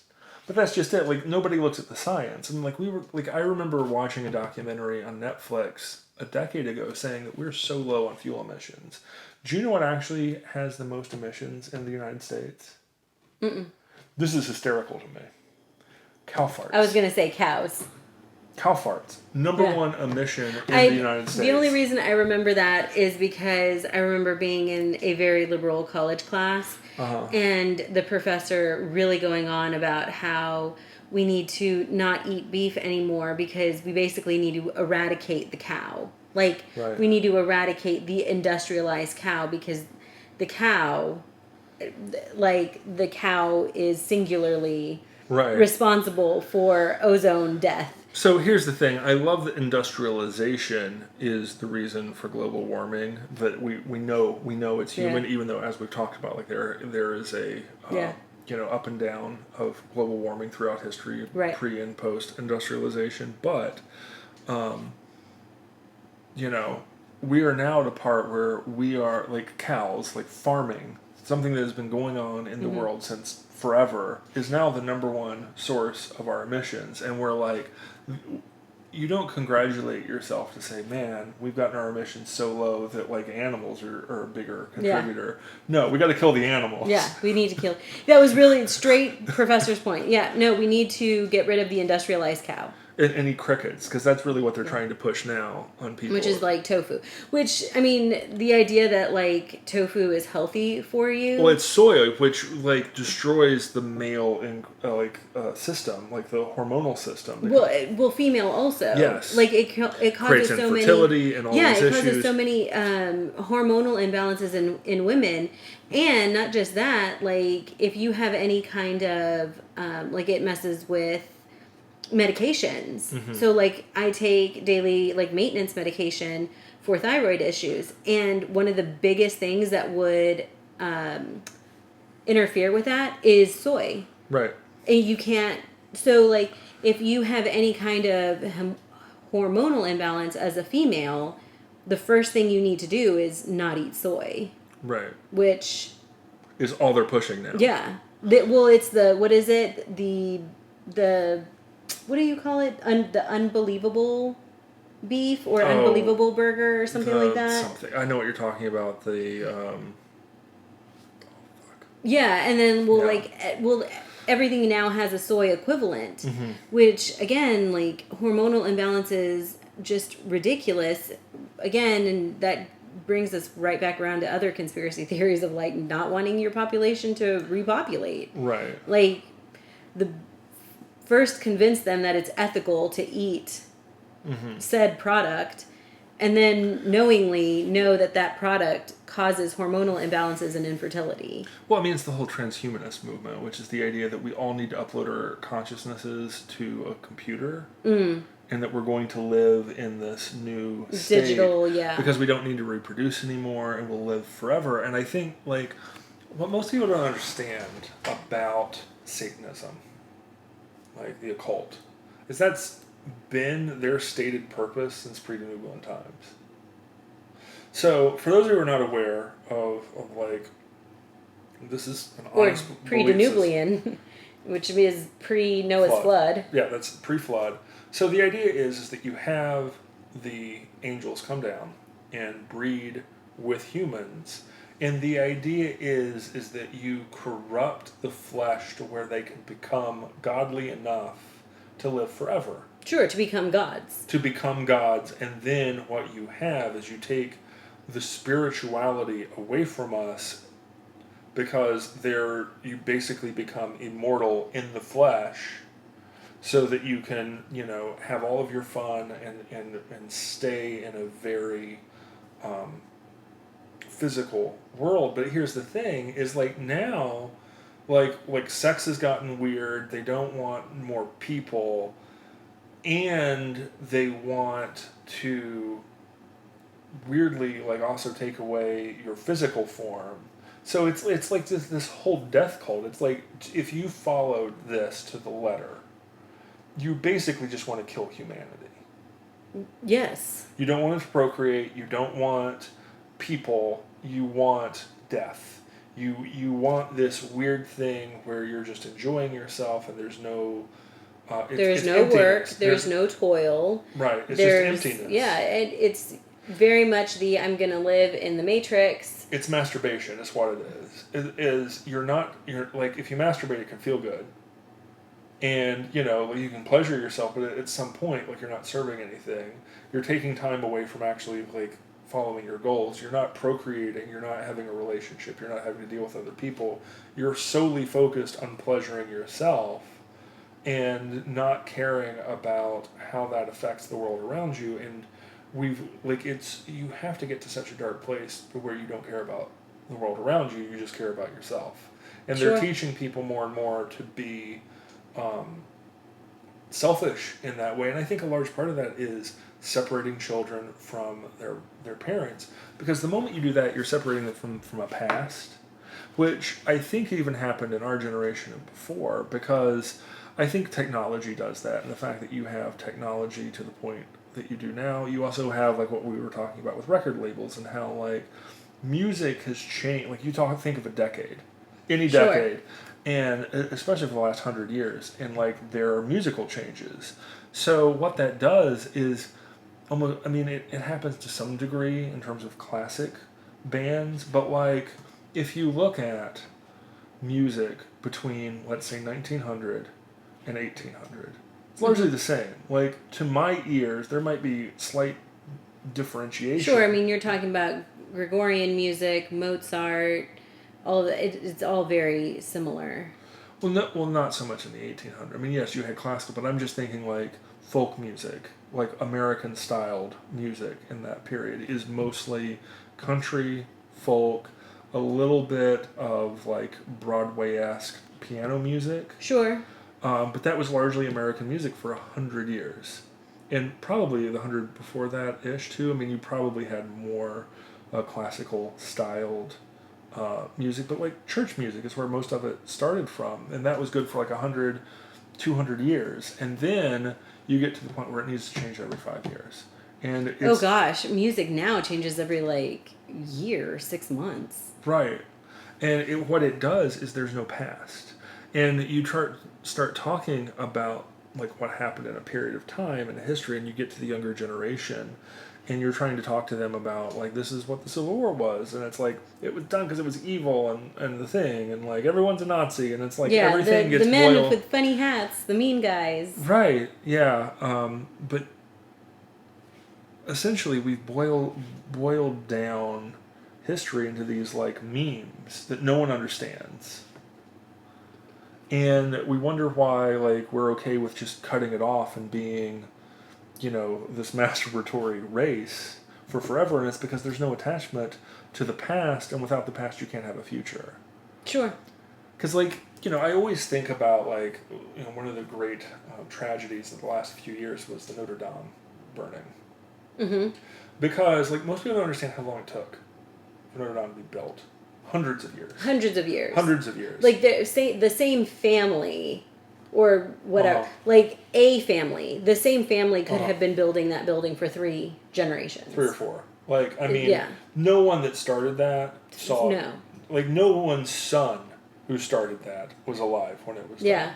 Like, I would say, if you think, like, we're talking about 20 years is like a generation, and this is hundreds, you could be talking 10, 15, 20 generations of people that are all working on the same building with the notion of, I'm never going to see this done, I'm doing this for the future, I'm doing this for my children, I'm doing this. I heard a quote that I really liked, which I told you is, society works when old people plant trees that they will never see grown. Right. Never eat the fruit of, never sit in the shade of. And when you're not connected to the past, you are not planting trees for the future. It's all about you and what you can get, and what that might mean is tearing that tree down. Because like, when I was in Afghanistan, it is the most horrible place on earth. And I think one of the reasons why is you had generation after generation after generation of death. And much like what the Russians did was, horrible, you're also talking about communists. I say Russians, but it's the Soviets. And they killed all the intelligent people. Sure. If you had an education, if you were old, if you were a high-ranking member of society, you were killed. So what you ended up with is a bunch of 20, 30-year-old idiots are in charge. They've never been educated. They have no idea anything. And they're very impulsive. They have all of the trauma of war. And then they're in charge. So finally the Soviets pull out, and they're in charge of the civilization. So they continue wars and blah, blah, blah bullshit. And they impart that trauma to the next generation. And it became so instantaneous gratification that most people don't know this. Afghanistan used to have a huge forest. A huge forest population. So they pulled up all of the trees for firewood, all of them, to the point where it's decimated their agricultural things because without the roots, all the land turned to desert. So now nothing grows. And it's like literally from 1970 whatever, when the Soviets came in, until now, like 40, 50 years later, you have decimated their entire population, their entire culture, their entire agricultural land, whatever, and it's all done because they don't have a past. Like the Soviets were very good at severing that connection to what Afghanistan used to be. And the younger generation, they're just like, what's the worst that can happen if we tear down all these trees? Sure. Like, there's just the idea of, like, I know wood is heat, and wood means this, and, you know, I can sell it, so why stop? You know? And that's where they've come from. And it's like, I see this expectation to do that worldwide now, to sever the younger population from the old. And by doing so, they have no understanding of history, and they have no grasp on what they're doing long term, because they're the heroes. They're saving the planet. They're saving all these things, and they're not at all, because here's the thing, like, you know, like, you see these charts of, like, all of the things that have been said. We're going to run out of oil in 10 years. This was like the thing in the 80s or the 90s. Right. You know, we were all going to freeze to death in a decade, according to the 70s. We were all going to be drowning in a flood in the 2000s. Like, if you go back and look at the inconvenient truth, we were all supposed to be dead by now. Several times over. We were supposed to be dead 10 years ago. Sure. And, you know, it required all of these weird scientific things. And they're like, yeah, but that science changes. And it's like, no, this is bullshit. You know? I love that. I love that science is both foolproof and changeable. Right. Like, I love that the government makes that possible. Like, you can have something that is foolproof but also completely fluid. Right. Like, give us all your money, or the bad thing's going to happen when the bad thing didn't happen. Well, science must have worked. You paid me enough money. You paid me. You or the must have science paid changed. Me. We thought that back then. That like at no point. Oh, those stupid people from the past. Yeah. Those, you know. Well, you know, it's funny, we're talking about the gays and whatnot, and it's funny because the guy I was talking to, he's married to a much older man, and he lived through the gay AIDS epidemic. Thing. Yeah. Which is also funny because nobody realizes that it was still Fauci doing all that shit. Yeah, like, he was still lead. Like... So all the bullshit that happened of, like, we'll just let the gay... Like, he's on tape. Like, people get canceled for saying the most monicum small thing. But you have, like, tape of him doing, like White House press events of saying, like, it's just the gays, let them all fucking die, all the shit. Yeah. And, but then, like, he tells everyone they have to wear a mask. The gays are like, well, this man of authority. It's like, what the fuck? Yeah. Let's all... Yeah. It's ridiculous. And then, like, you know, but, like, the one thing the reason I also brought that up is, like, he lived through a time where it was really not okay to be gay. Sure. So my friend is going home and hearing stories about, like, you know, the beatings and targeting that did exist. And I don't think that happens anymore. I'm not saying never. Because here's the other part to that. Well, humanity is always going to be humanity. Like, and what I mean by that is there's always going to be somebody who's willing to throw a punch. Right. Like, it just is. Like, the idea that you're going to have a completely cohesive kumbaya society where nobody gets... There's always going to be struggles. Right. Well, it's also funny to me that you have recently all of these shootings that have... I'm just thinking in the last few months. And you know what? I've had this theory, and I would actually like to hear your opinion on it. All mass shooters are liberal. I really cannot think in my mind of a mass shooter who I'm like, yeah, that was a conservative. Because we always think of like it's going to be this hateful person who did a thing, and it's like, even when I think back to like the Charlottesville thing, the guy who ran the girl over, he was specifically targeting somebody who had attacked him. Like that's the part that most people leave out, is that like you know, like, again, he's a white supremacist. I'm not trying to, by any means, cover for that. But he comes out, he's a white supremacist, all the things, and the crowd is attacking him. And he's trying to get back to his car, and they're just, like, he's having to, like, crawl back there because they're beating him so much. To the point where he's like, that group that just assaulted me on the way back to my car, I'm going to run them the fuck over. Like, that's a very human thing. Like, sure. And the girl he hit was a white girl. And, like, I assume she was part of the group that was, Sure. assaulting him. Like, I'm not saying her specifically, but, like, maybe her group, or maybe she was just standing near. I don't Sure. know specific details. But my point is, like, when I hear that, that wasn't he went in and, like, was targeting a group or whatever. He was there to, like, be heard and have his political opinion, which, I'm all for people having the ability to have their political opinion, no matter how much I disagree or I think Sure. they're wrong. Like, I'm a free speech absolutist. But when you get attacked, that to me is not a pre-planned terrorist activity as much as it is they attacked me, they hurt me, I'm going to get back at them. And I'm going to assume that because it was a white person that ended up being killed, it was a group of white people that attacked him, and he didn't care that they were white. It wasn't a racially motivated thing. It's they hurt me, I'm going to hurt them back, which is like, again, it's that's very human. Like, right. People do that all the time. Right. Whereas when it's this large statement of a shooting, it's not like, it was the trans person shooting up the Christian school. The shooting that happened over Memorial Day was, that was like 2 gang members beefing, I heard.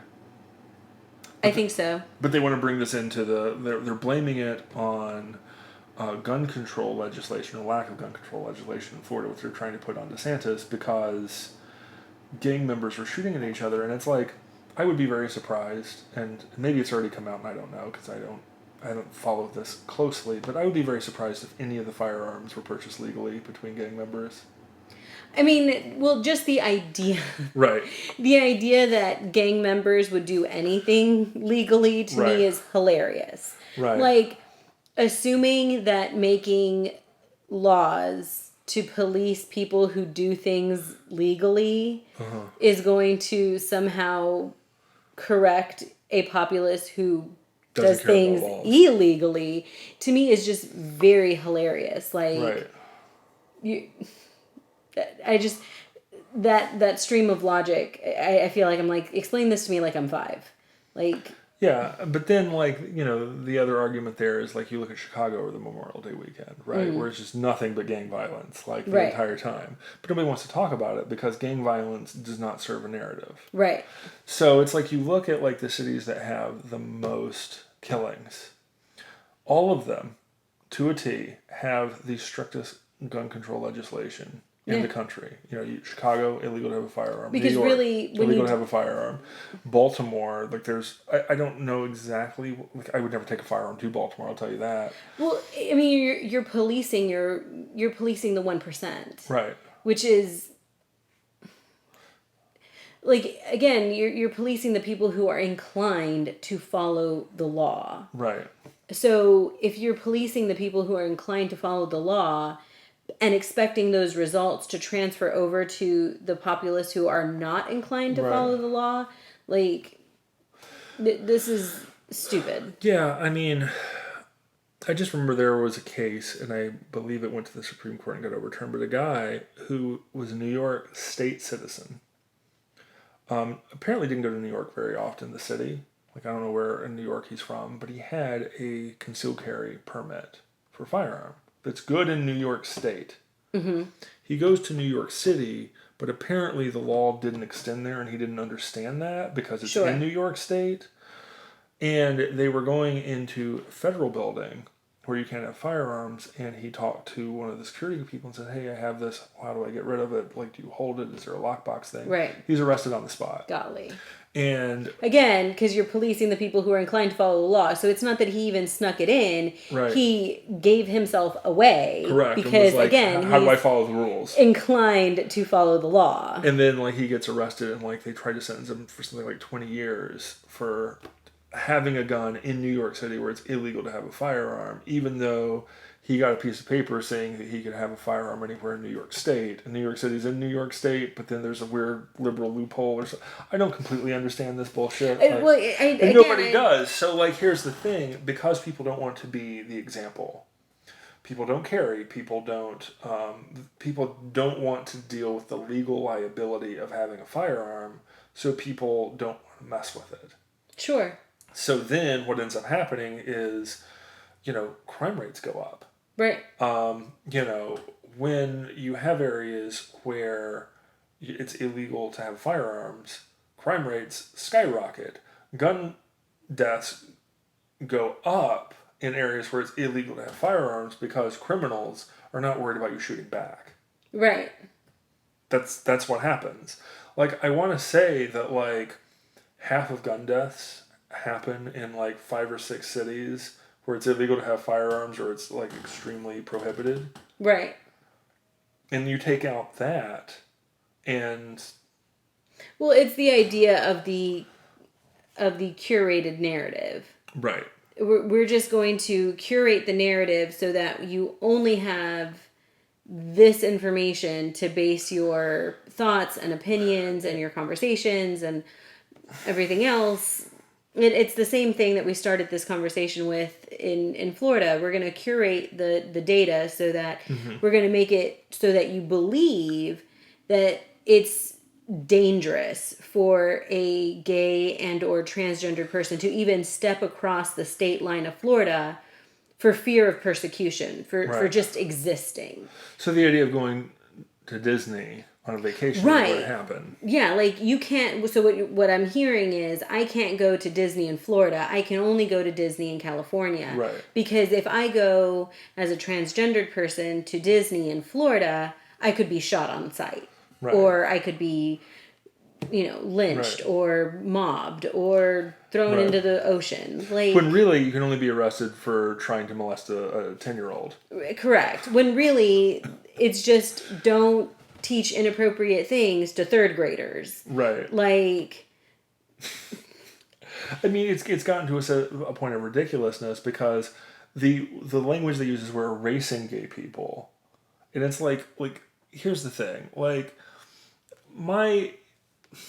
I remember asking this question when I was younger, and we're way past this now, but like I remember when gay pride parades became a big deal, when they were very prominent, and like I remember we had one in like my small town, and it was like dudes in assless chaps, yes, dry humping and like doing like simulated oral sex in public, right, on floats, which it is still now. Yes, it still is today. I just avoid it at all costs. But now they're teaching children to come to these events, which what the fuck? And it's like, no, it's basically an excuse for public porn. Right. Like, let's call it what it is. Like, if you're going to try to tell me that this is something different, if I can buy the video on a porn website and I can't tell the difference between whether or not this was shot at a pride parade or in some studio, what you're doing is public porn. Right. And I feel like, I'm a very sexual person, and my preferences,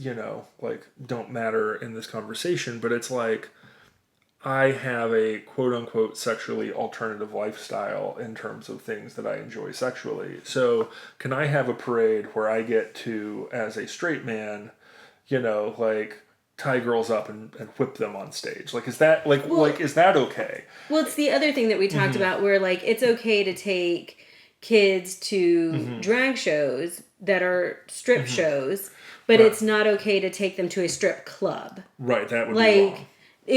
Explain this to me like I'm 5. Right. Like, why... One is okay and one's so not. I can't take my kid... I would be... Like, CPS would meet me as...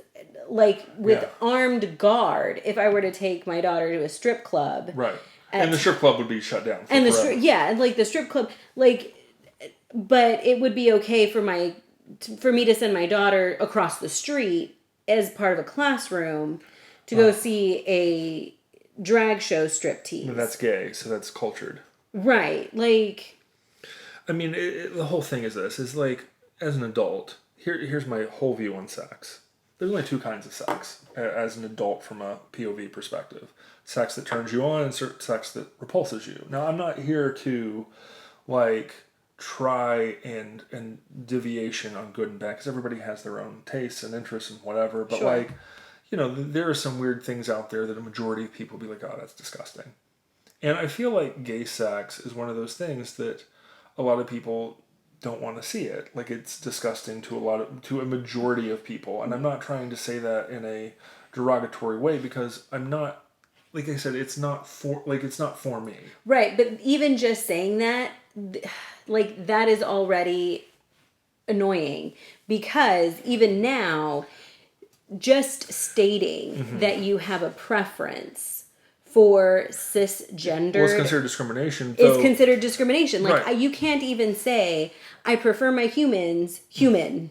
Right. Because, and I don't even mean to say that derogatory in the sense that, like, trans people aren't human. Obviously they are. People are people. Right. But, like, I prefer, like, it's derogatory for me to just say, I prefer my people unaltered.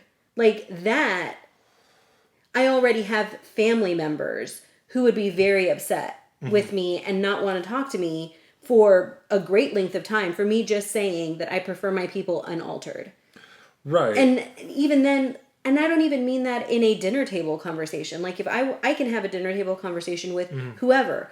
What I specifically mean is I prefer the people that I sleep with to be unaltered. Sure. And even that is too much. Well, they don't want you to be able to discriminate about your future because it's all just masturbatory because you get back to that. So it's like now there's this push that trans women are women and therefore it is immoral to turn one down if you like women.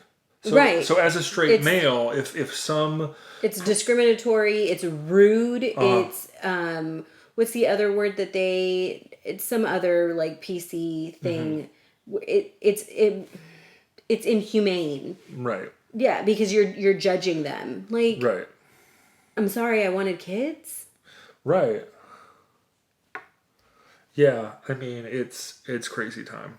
And we're getting more and more to this. And because here's the thing, like, as an adult, you coming to me as another man saying, you are obligated to sleep with me, I'm going to laugh at you. But you come to a 10-year-old and say it is rude to turn down sexual advances. Which we are basically teaching. Yes. It's rude to turn down sexual advances from anybody. Because it's discriminatory. Because it's discriminatory. So don't be a racist and create global warming that's killing everyone. You bigot for not sucking the tranny's cock. You 10-year-old fascist, you. Fucking Hitler. It doesn't matter that you're not interested in sex yet, you fascist. You're killing the planet. Fucking 10-year-old. It's ridiculous.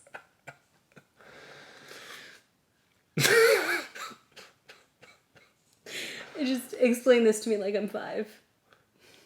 Well, if I had to explain to you like you're 5, I gotta get the tranny dick. Yeah, that's true. You gotta take me to the strip club. Yeah. No.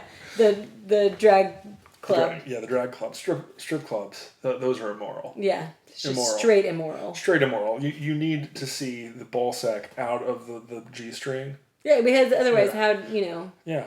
How do you know it's cultured?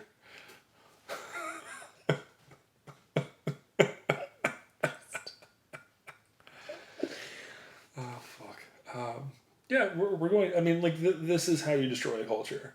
It really is. Like, 101, how do you destroy a culture at its... I mean... And here's the worst part. I was going to say, like, pun not intended, but, like, at its base, how do you destroy a culture? You just...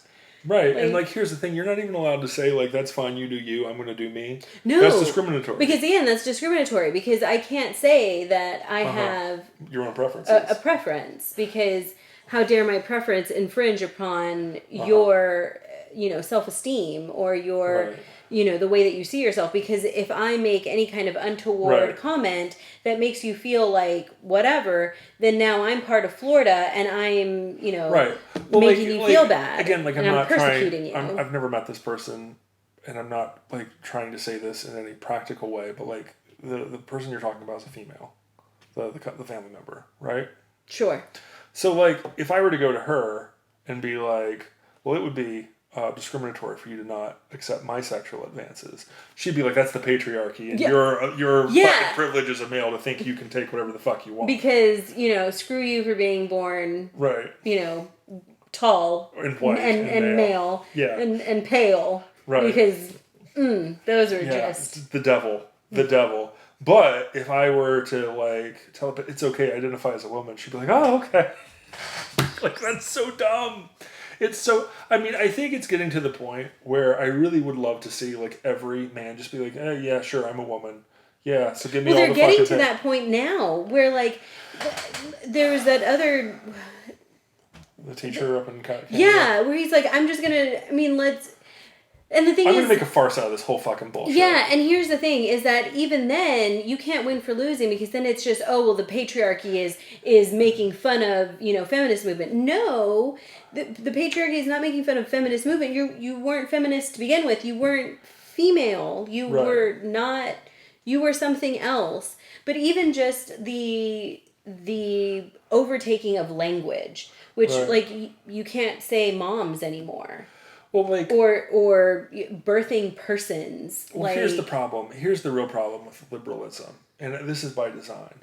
You can't hold them to any argument because they're progressive and they're progressing, so they don't believe that anymore. Sure.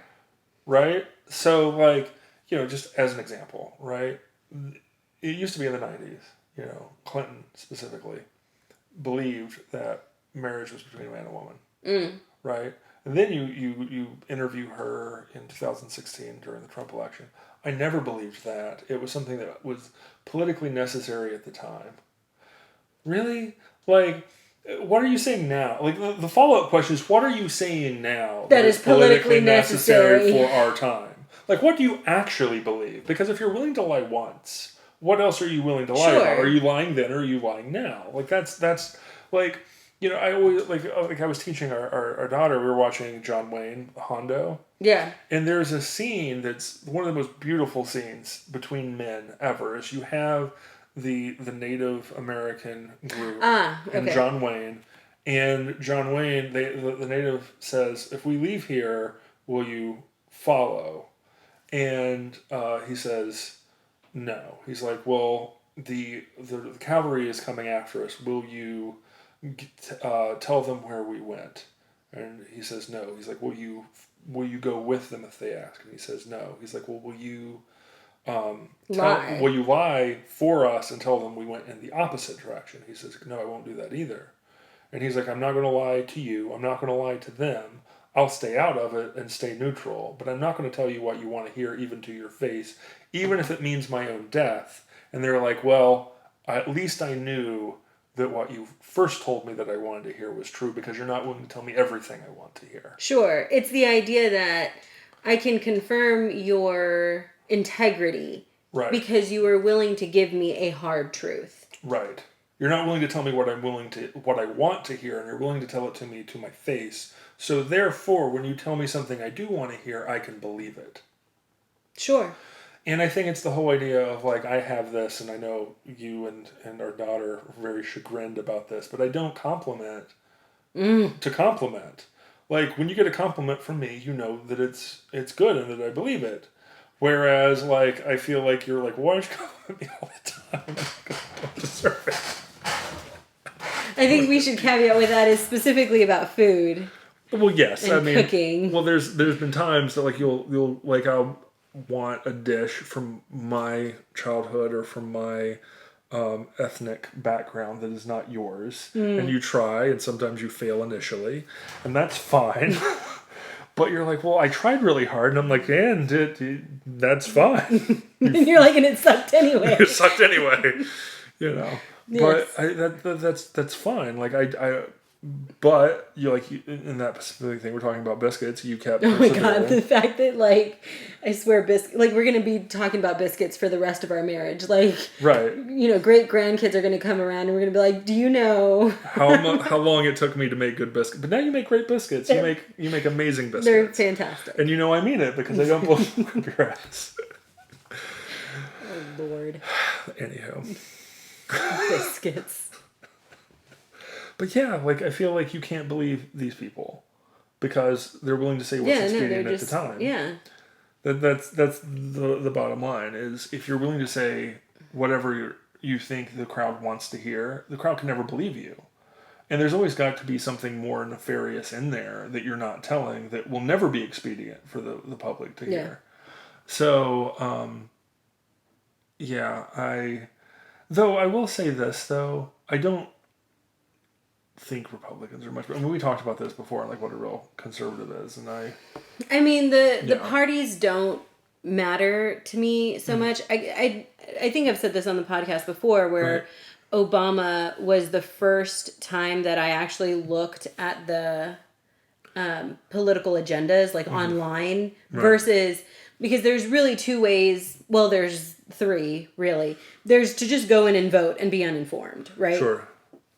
I mean, anybody and everybody can do that. Sure. And then there's what I figure, and this is purely just anecdotal, just listening to the news, right? Or listening to the debates. And maybe both. To varying degrees, sure. To varying degrees. You know what I mean? But the third way to vote is to actually go online to the political websites and actually read their political agendas. And the first time that I ever did that was on the Obama thing. And what I learned was even using the third way is total trash, because I read his political agenda and then he went and did everything opposite of his actual published, written, like ratified. It's a bait and switch. Yeah, so I'm like, and so really the Obama election was the last time that I did that. Because what I realized is that it doesn't serve. Yeah, it doesn't serve me to. It didn't serve me to be more informed, because I really wasn't more informed. It was just more lies. There's two or three things that I feel like with Obama were interesting, in the sense that like he didn't do anything. Like when I say this, I'm not trying to be whatever, but like, you know, I mean, Trump, you could say the same thing for, so I'm not going to get too much into that. But like most people who run for office, run for presidency, they've got years and years and years in politics. So it's like, you know, if you look at Biden, for example. Right. I can look at 50 years of Biden policy. So at that point, what he says is almost irrelevant compared to... Right, because you could just look at his history. You just look at his history. Like, you say they're going to keep doing that. And if it's veering... Like, you know, like let's say, like, this is him normally. Like, this is where he is. And then he starts veering that way. You can assume that if he's still moving that way, that, like, if he gets into office, he's going to go further in that direction. And you can just kind of look at it from that perspective.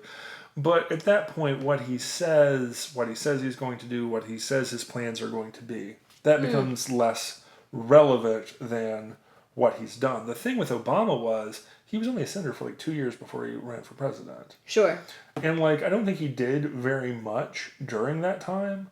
And what he did do also was very different than when he was president. It's almost like it was a complete bait and switch. It really was.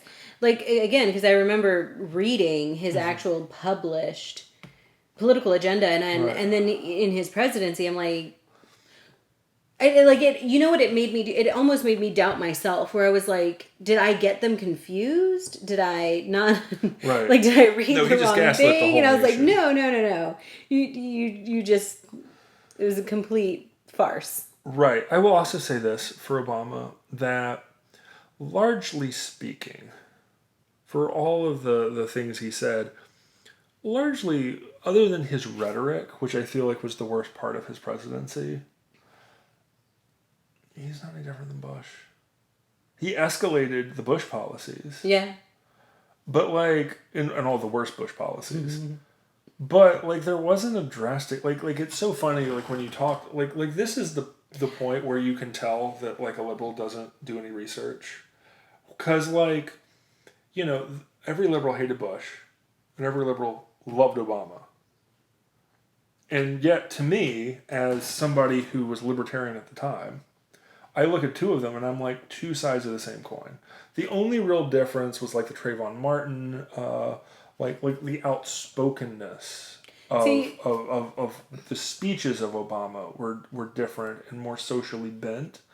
But when you look at actual policy, I it's really hard for me to look at anything and be like, there's a huge drastic difference. The one thing, like the couple of things that I really think of when I think of Obama was him opening the war on terror to most of the Middle East and to Yemen and a couple other places, and the time he illegally executed a U.S. citizen without trial or any Right. whatever. Like, to me, those are the two things where you open it up and it's like, whatever. You also, I mean, there's a couple of, like, the Fast and Furious operation where, like, he okayed kind of covert military things that I was like, what the living fuck are you doing? But then again, I feel like that just got out. There was also the IRS scandal where he was targeting conservatives. And then, of course, by the time you get into the Trump election where he was using U.S. intelligence resources to spy on a political rival. Right. But that was all kind of towards the end of his presidency, which I'm just like,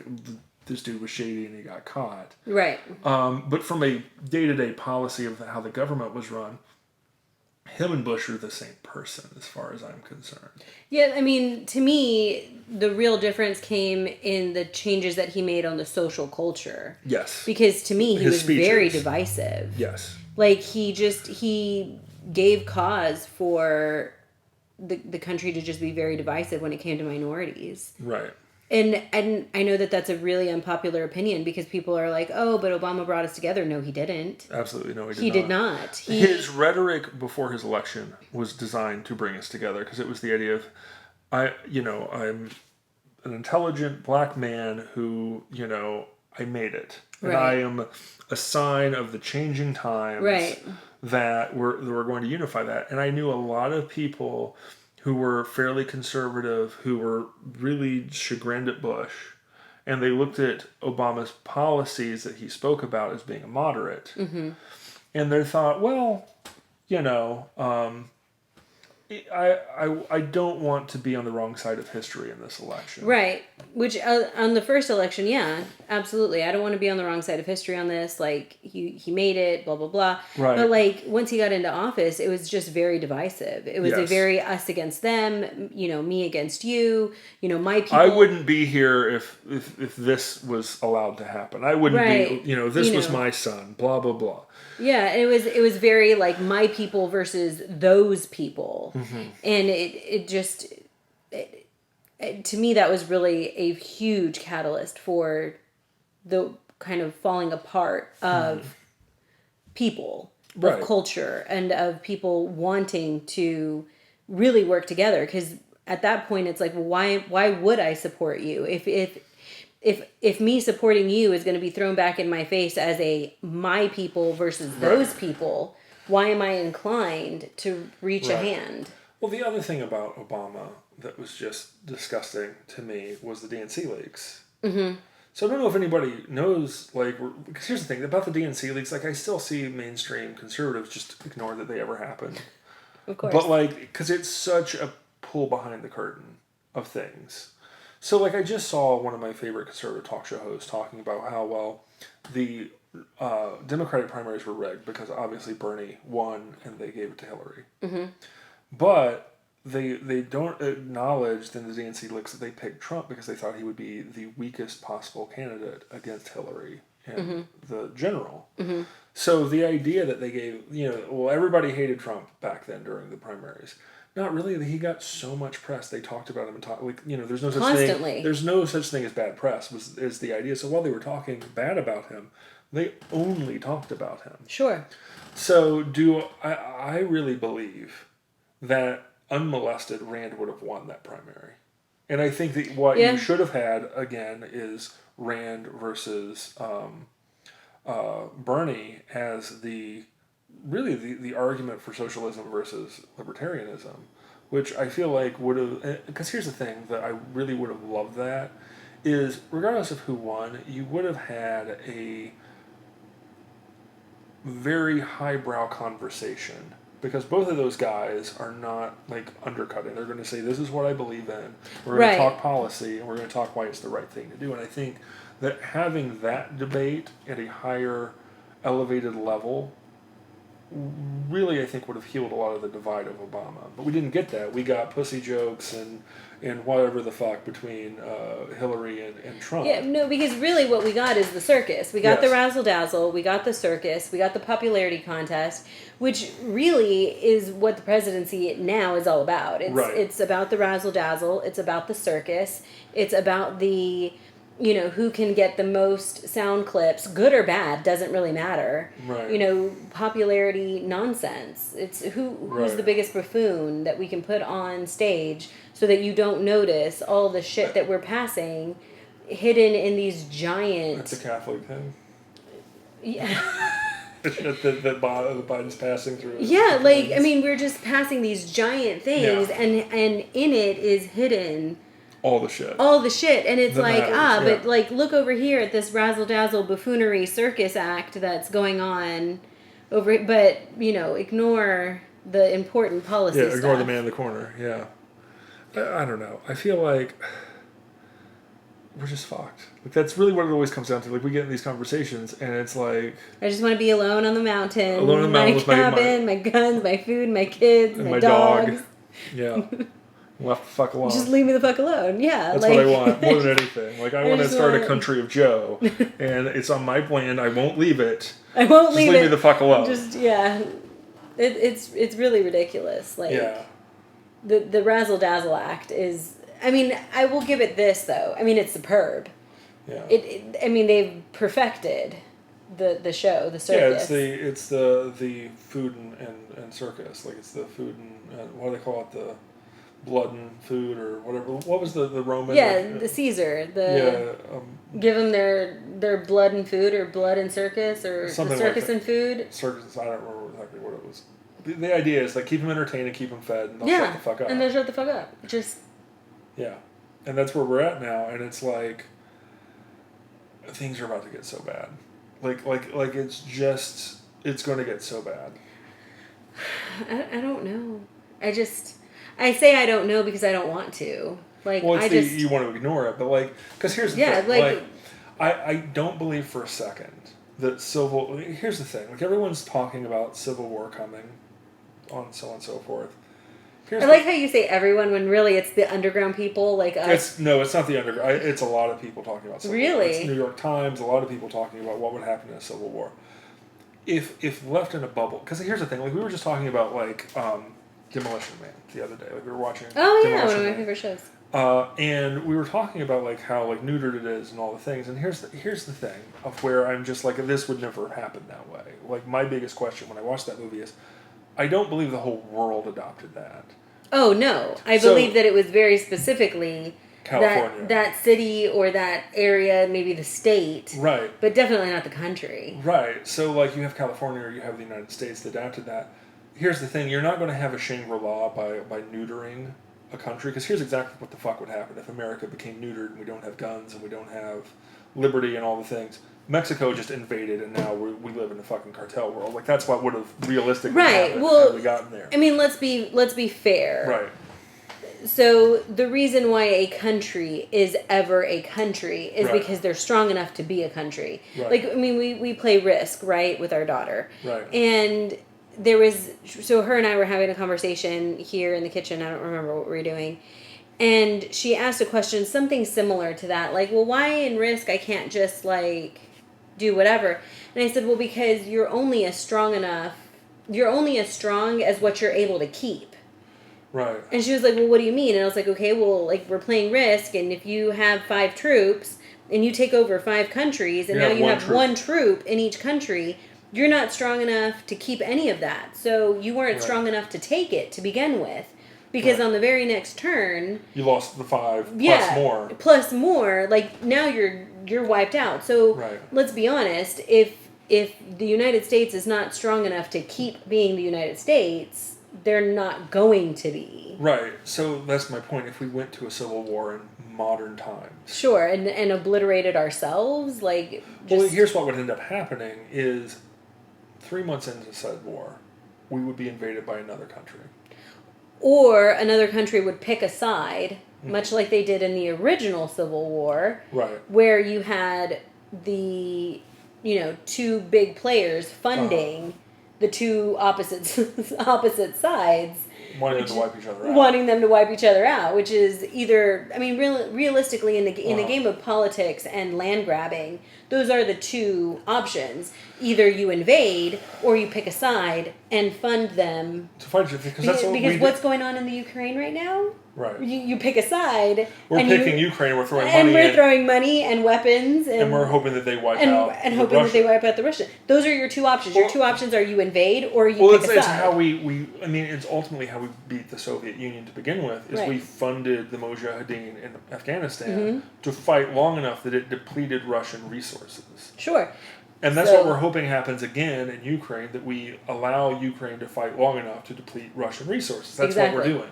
So if there ever was a civil war, it would need to be the fastest civil war in history. Because anything other than that, anything other than complete victory in 2 months, and you're going to have Russia, China, the EU, who I don't fucking trust, the cartels, anybody. It's the weak link. You're the what is it? You're the lame freaking deer on the last of the herd. But the idea that you're going to, because here's the thing, I think that in a bubble, when you have the left and the right, there's no way in hell the left wins. They don't have resources to food. There's most of the land is us. What you end up having is all of the cities where a majority of liberals live end up being just caged off, and you have a lot of people with no food and no way to grow food. Well, I was going to say they go up in flame. Really what you have, if you were to think about this realistically, what you have is you have the big cities going up in flames. There's going to be pandemonium, chaos, destruction, just outright violence, because who do you have in big cities? What you have... Liberals that can't defend themselves. And gangs.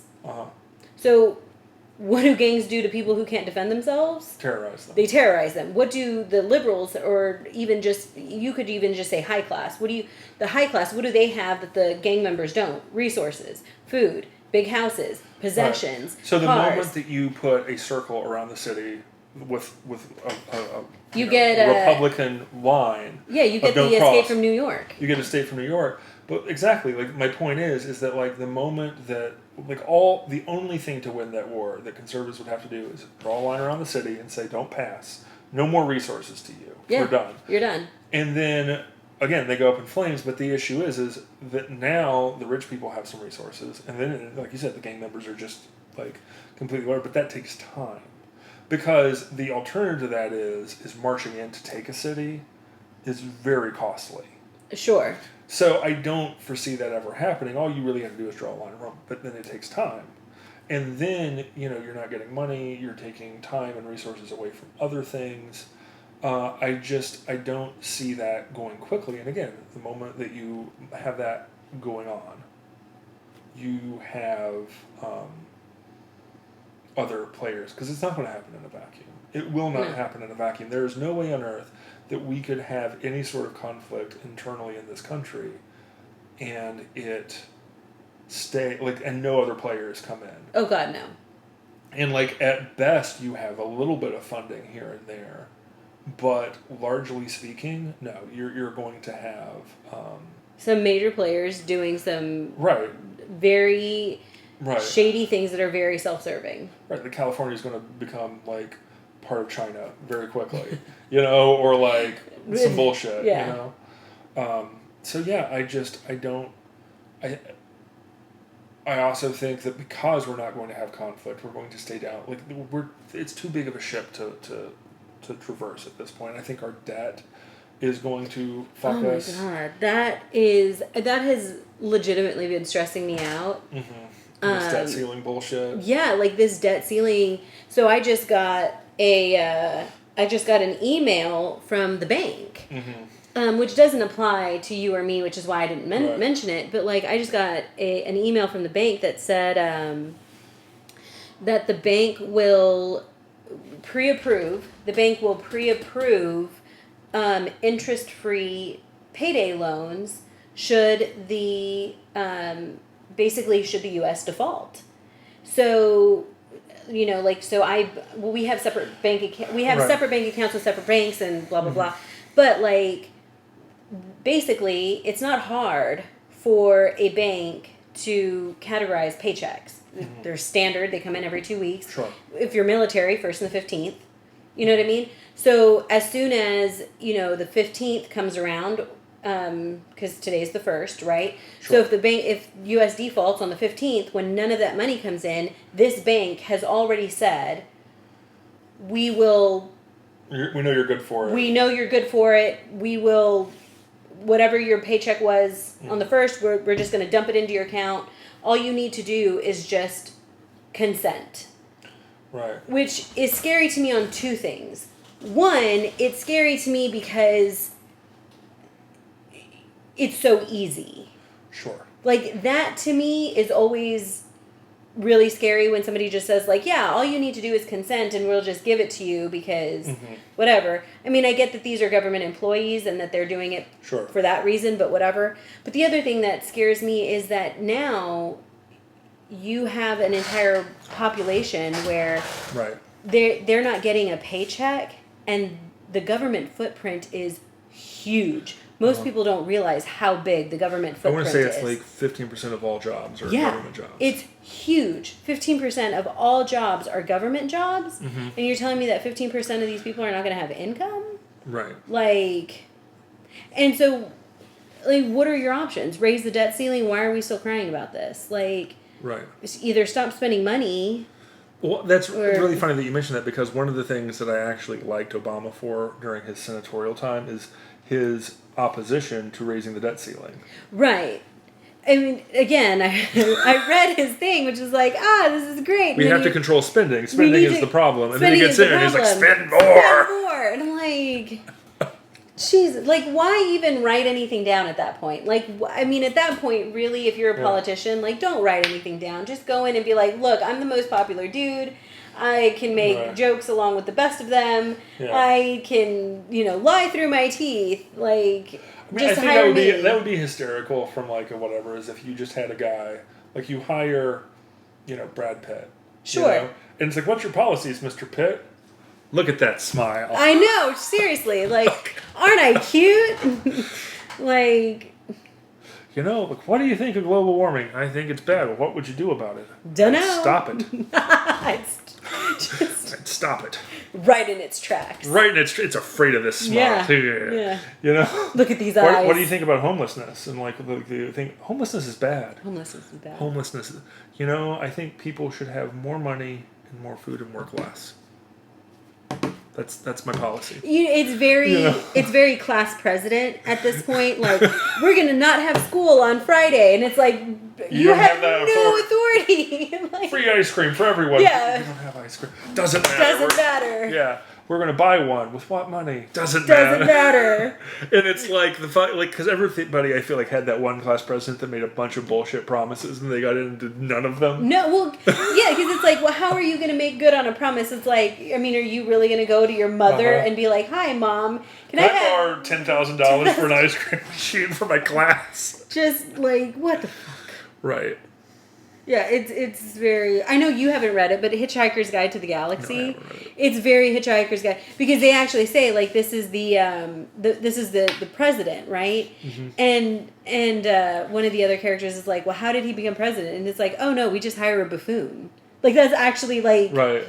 They're like, yeah, no, the president actually has no power. He's just like the buffoon. It's back to the movie we saw about the idiots. Harrison? Yeah, and they were saying because everything is equal, we pick a president at random. At random. At lottery. It's literally a lottery, and you just call the dude, the girl. Right, you never ran for it. Yeah, like, it doesn't even matter if it's a guy or a girl, or if they're a housewife or whatever. It doesn't even matter. Hey, you. Yeah, hey, you're going to be the next president for 4 years. And she answers the phone. She's like, really? Me?